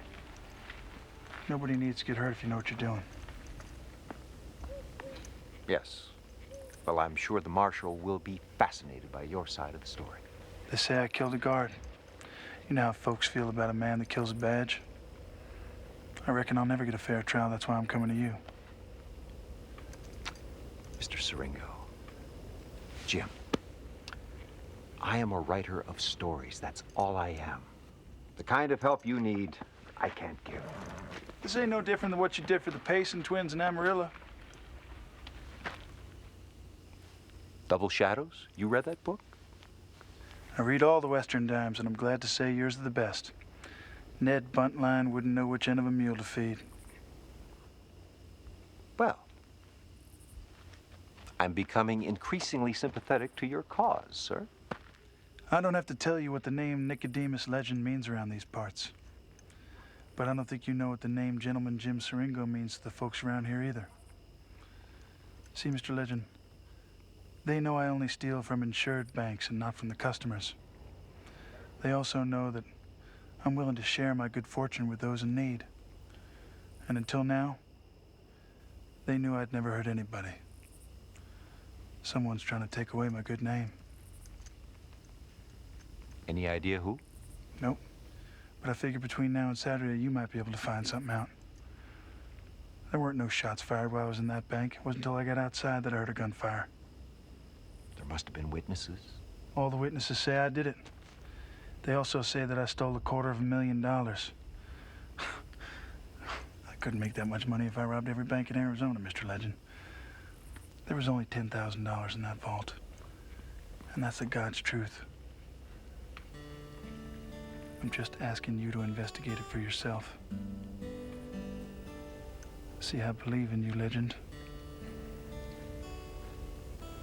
And I'm willing to turn myself in and save my good name.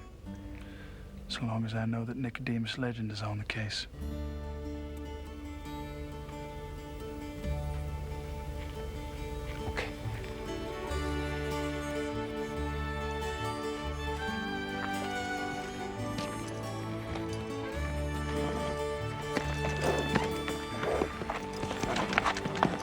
See you Saturday.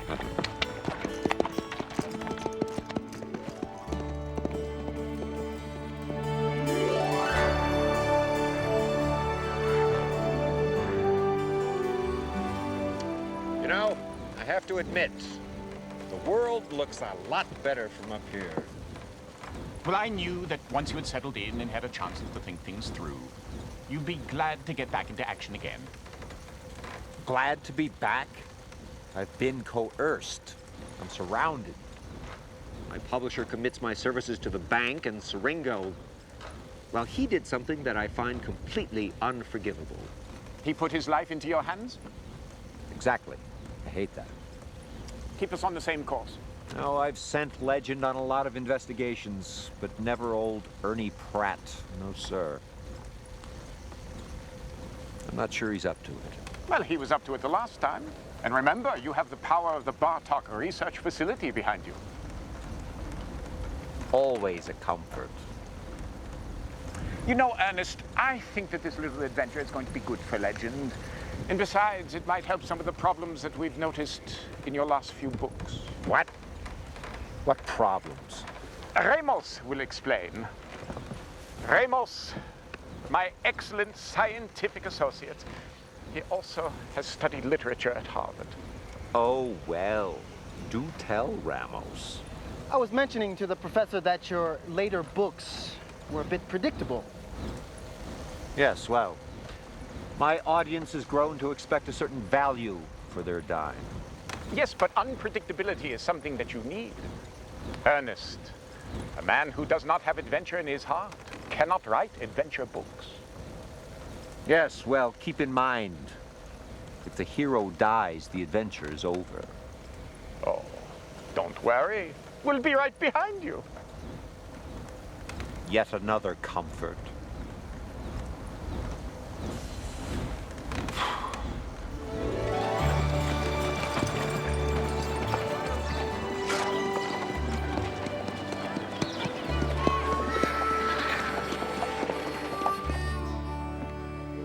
It's an honor to have you here in Tucson, but Mr. Legend, we weren't expecting you until Saturday. I don't like to begin a case unless I'm completely conversant with all the particulars, Roscoe. Now, could you tell me where the unfortunate guard was located when he was shot? Rest his soul. Right there, on his knees, getting off the floor. Would you mind assuming the position for us? And where was Siringo? At the door, about to leave.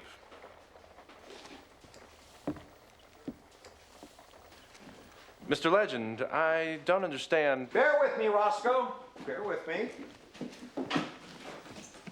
Now, could you tell me, from your perspective, what you saw? We came out of the office, Mr. Winslow and I. Everybody was face down on the floor, but just as Siringo was about to leave with the money, young Phillips, our security man, got to his knees and went for his gun.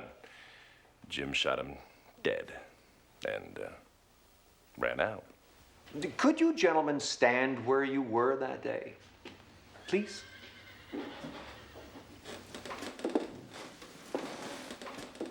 Fine. Now, is this approximately how Mr. Siringo was holding his gun? Yes. Would you hold this, please? All right, now, according to the autopsy report, the bullet entered the chest right here, just above the second rib. The deceased was 178 centimeters. You're what? You're about 180 centimeters, I think. Here, would you put this, lift up your arm. There we go. Once you have determined the trajectory, it's really quite easy to be able to track the bullet to its final destination. So, since we know from the autopsy report that the bullet passed right through the body, the bullet should be just about here. Oh, that's...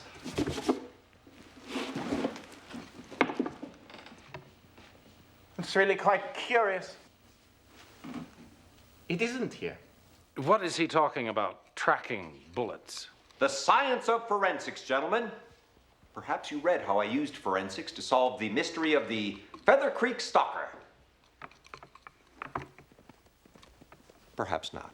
What does science have to do with the murder I saw with my own eyes?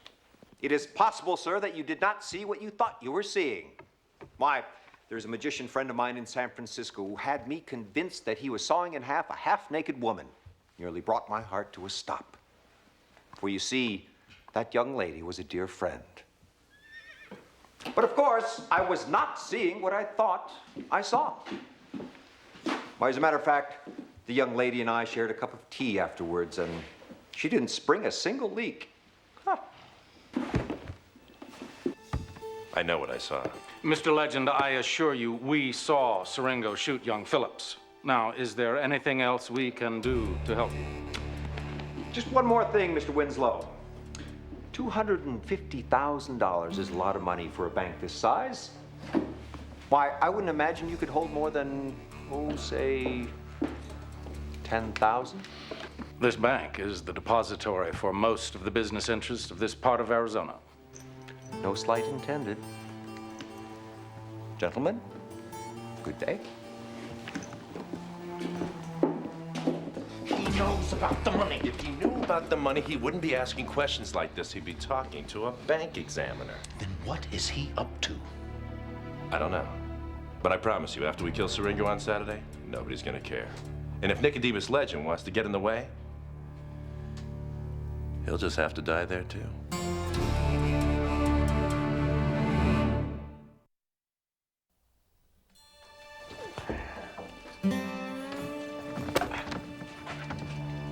Yes. Here we go. Oh, God. We found him, Ernest.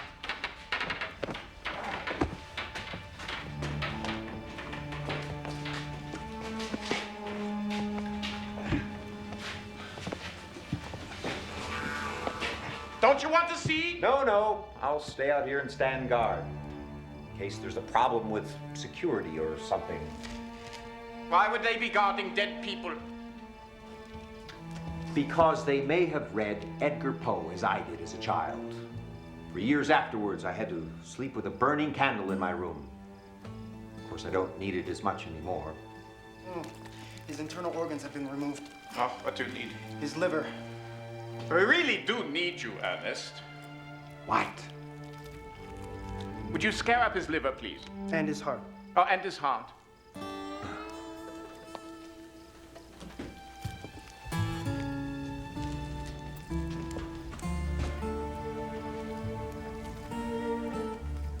Oh, and to think, just last week she could have been reading one of my books. Oh, yes, Ernest. They all live to worship you.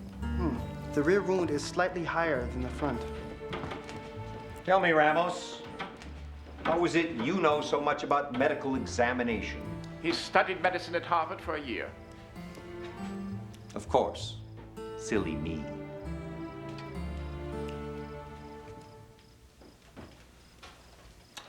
I believe I've found his organs. Ah, the telltale heart. I remember it well. I had to sleep in Mother Pratt's room for a week. Nevermore.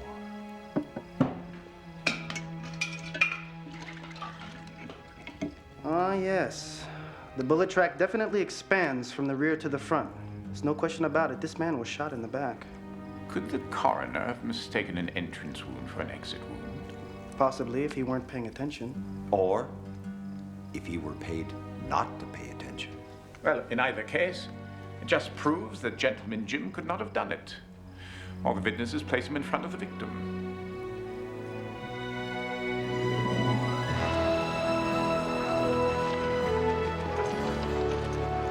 In the back? That's impossible.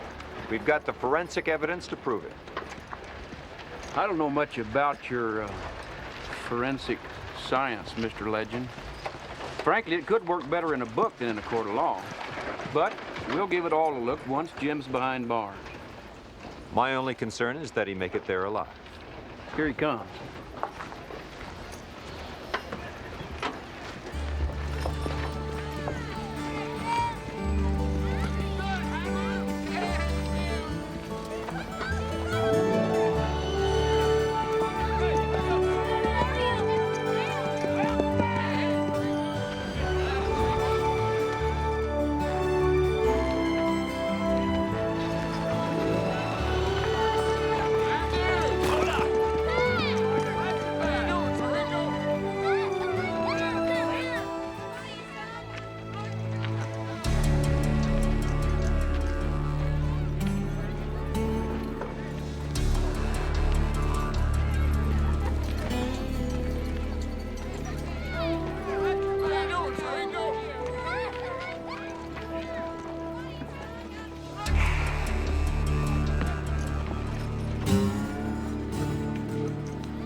Get ready to get us out of here.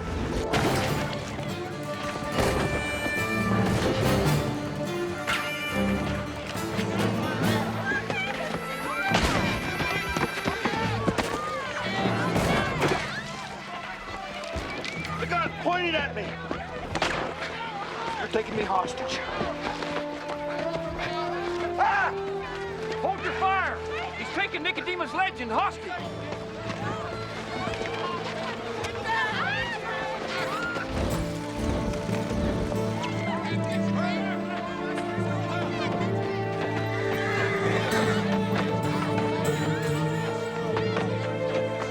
All right, go!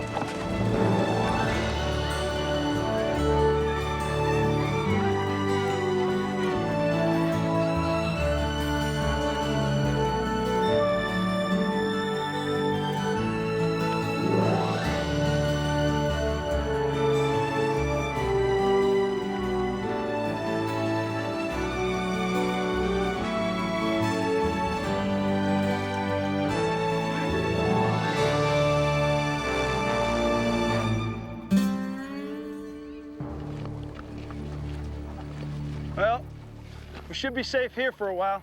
Mrs. Yancey owns the place. She's like a mother to me.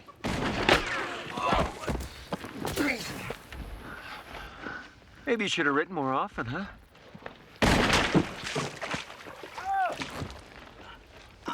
Mrs. Yancey, it's me, Jimmy Siringo! Jimmy? Is that you? I owe everything to Gentleman Jim Siringo. Yes, sir. When my husband died, the bank foreclosed on the ranch. Gentleman Jim gave me the money to buy the deed. I took it from the bank that held the paper. I figured Miss Yancey needed it more than they did. Sounds like you took your inspiration from another thief in history. Robin Hood? Joaquin Murrieta. Do they always have to be English? None of this gentleman Jim thing ever would have happened if it wasn't for my horse. Your horse? I never did set out to become Gentleman Jim Siringo. Hell, 10 years ago, I was nothing but a brawling, gambling thief. One day, I was riding like hell on a getaway from a Dodge bank. All of a sudden, I look up, and there's this lady crossing the street with her baby. I had no time to react. Next thing I know, my horse, he just pulls up for a second. By the time we get going again, lady was already across the street, safely out of harm's way.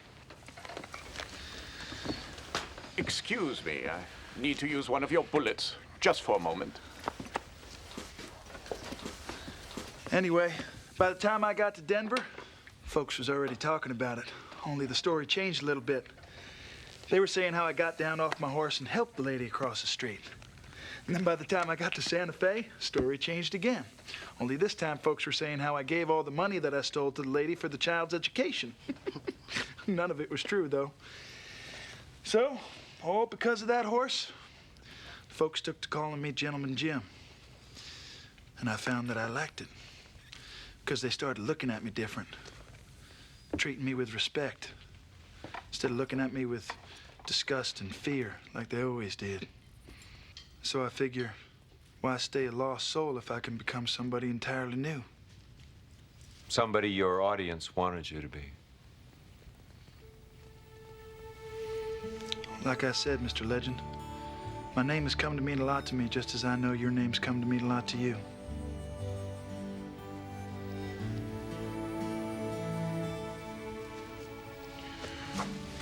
Well, now, this is the situation. The chemical composition of the bullet that was taken out of your shoulder and the one that killed the bank guard are identical, and they do not match the bullet that was pulled out of your belt. I don't understand. What's the difference? These have traces of bismuth and antimony. This one, yours, is pure lead. These are government issue. Wait a minute. Why would the bank want to kill one of its own security men? In my book, if it were my book, it'd have something to do with that missing money, the $250,000. Stealing that much money from a small frontier bank, it would have to take place over a period of time. Months, even. Embezzlement. Well, if one of the honest security agents found out about it, like young Phillips, perhaps. They could use the robbery as an opportunity to silence him permanently while still providing an explanation for the missing funds. Well, gentlemen, the only place to find evidence, if there is any, is in that vault. I guess that means I'm gonna have to teach you boys how to rob a bank.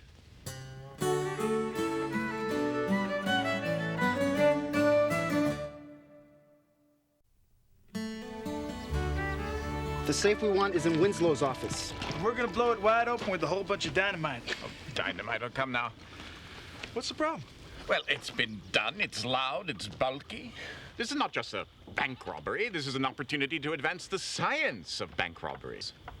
Mr. Legend, I've been working with dynamite for 10 years now. Yes. I'm sorry, Professor, but in this particular field of endeavor, young Jim is the professor.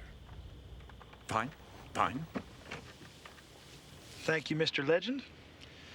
All right, fellas, now listen up. Right back in here is an alley where we can secure the horses and a wagon. Well, the professor and Ramos will be in the office blowing open the safe with dynamite. I'll be on this end right here, watching the townsfolk on the outside through these two windows. Mr. Legend, this here is going to be you, right here, securing this area and watching the folks inside. Any questions? Yes. Do I have to be the milkmaid?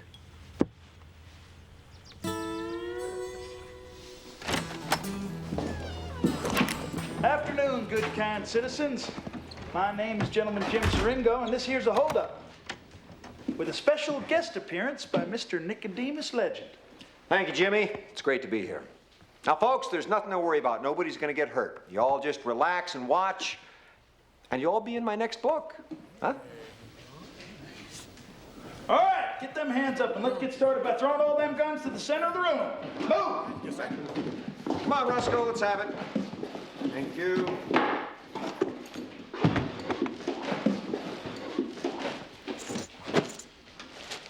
What the hell's this? That's the $10,000 I stole from this here bank. You broke into this bank to give the money back? I don't want no money stolen from honest people. What do you mean by that?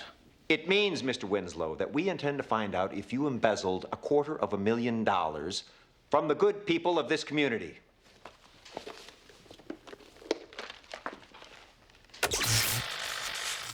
My associates will be here shortly to examine the safe in your office.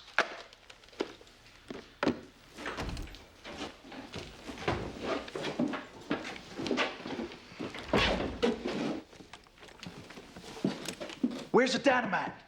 It's here. What kind of dynamite is that? It's better than dynamite. It's the Bartok smokeless nitroglycerin gelatin. More efficient, easier to detonate. The future of explosives.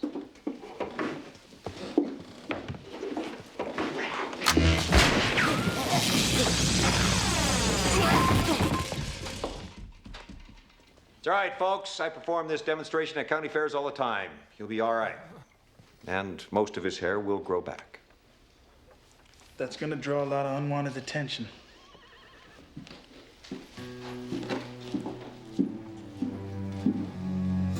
All right.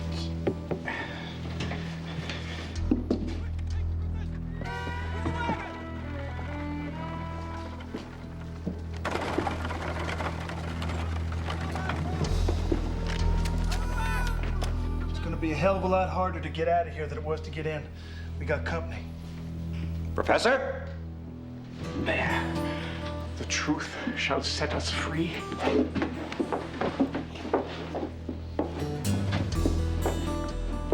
Come on, Winslow. Let's go.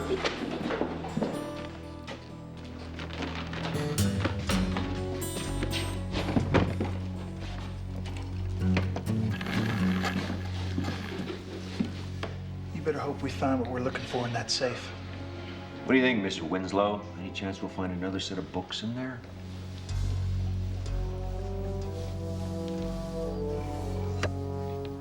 Here we go.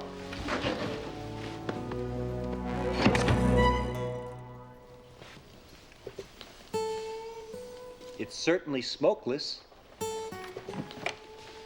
Quiet, too. Damn it, Bartok! Can you open that safe or not? Of course I can open it. It's obvious the charge in the igniters was insufficient for some reason.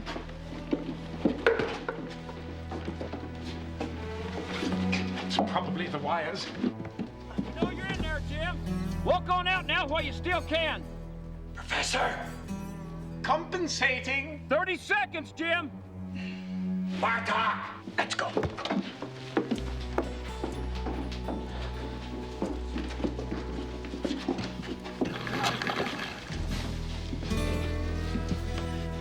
We're all going to get killed. Can't you see that? Give this up now. And I promise all the charges are dropped. Yeah, well, how you gonna get them to drop a murder charge, Mr. Winslow? I'll tell them that Barnes was the one who shot Phillips. He's willing to give up his partner. Now I really want to see what's in that safe. Me too. I'm not willing to let this become a standoff. You tell the boys if they get a clear shot at Jim, take it. Here we go.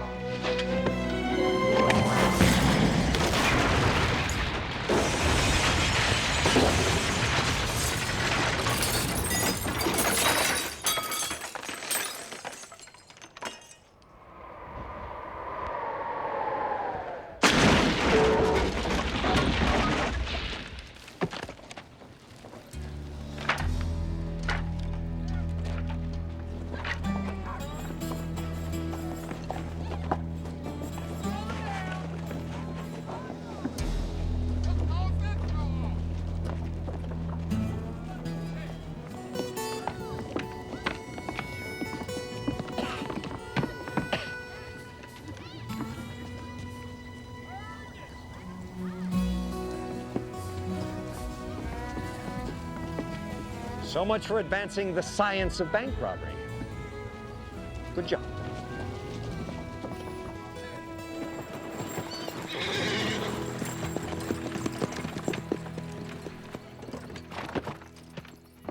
Well, the trial is set for Tuesday.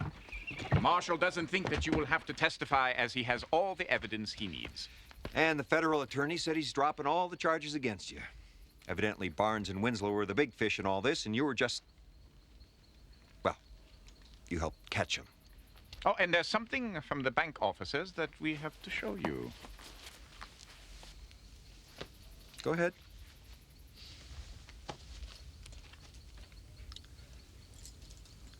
It's a reward, Jimmy. The bank just giving money to me? Doesn't seem like I earned it. And there is a letter from the president of the bank apologizing for any harm that might have been done to your name. I mentioned in passing they might be facing an interesting libel suit on your behalf. A name like yours, well, we know how important it is to protect that, don't we?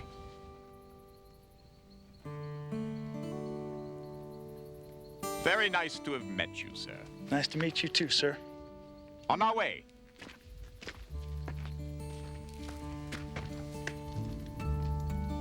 Thank you, Mr. Legend. Adios, James.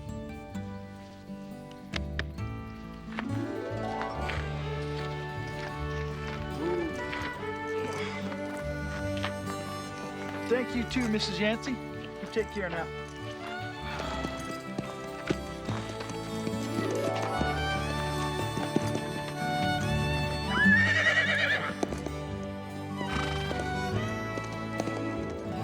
Admit it, Ernest. This will make a perfect legend.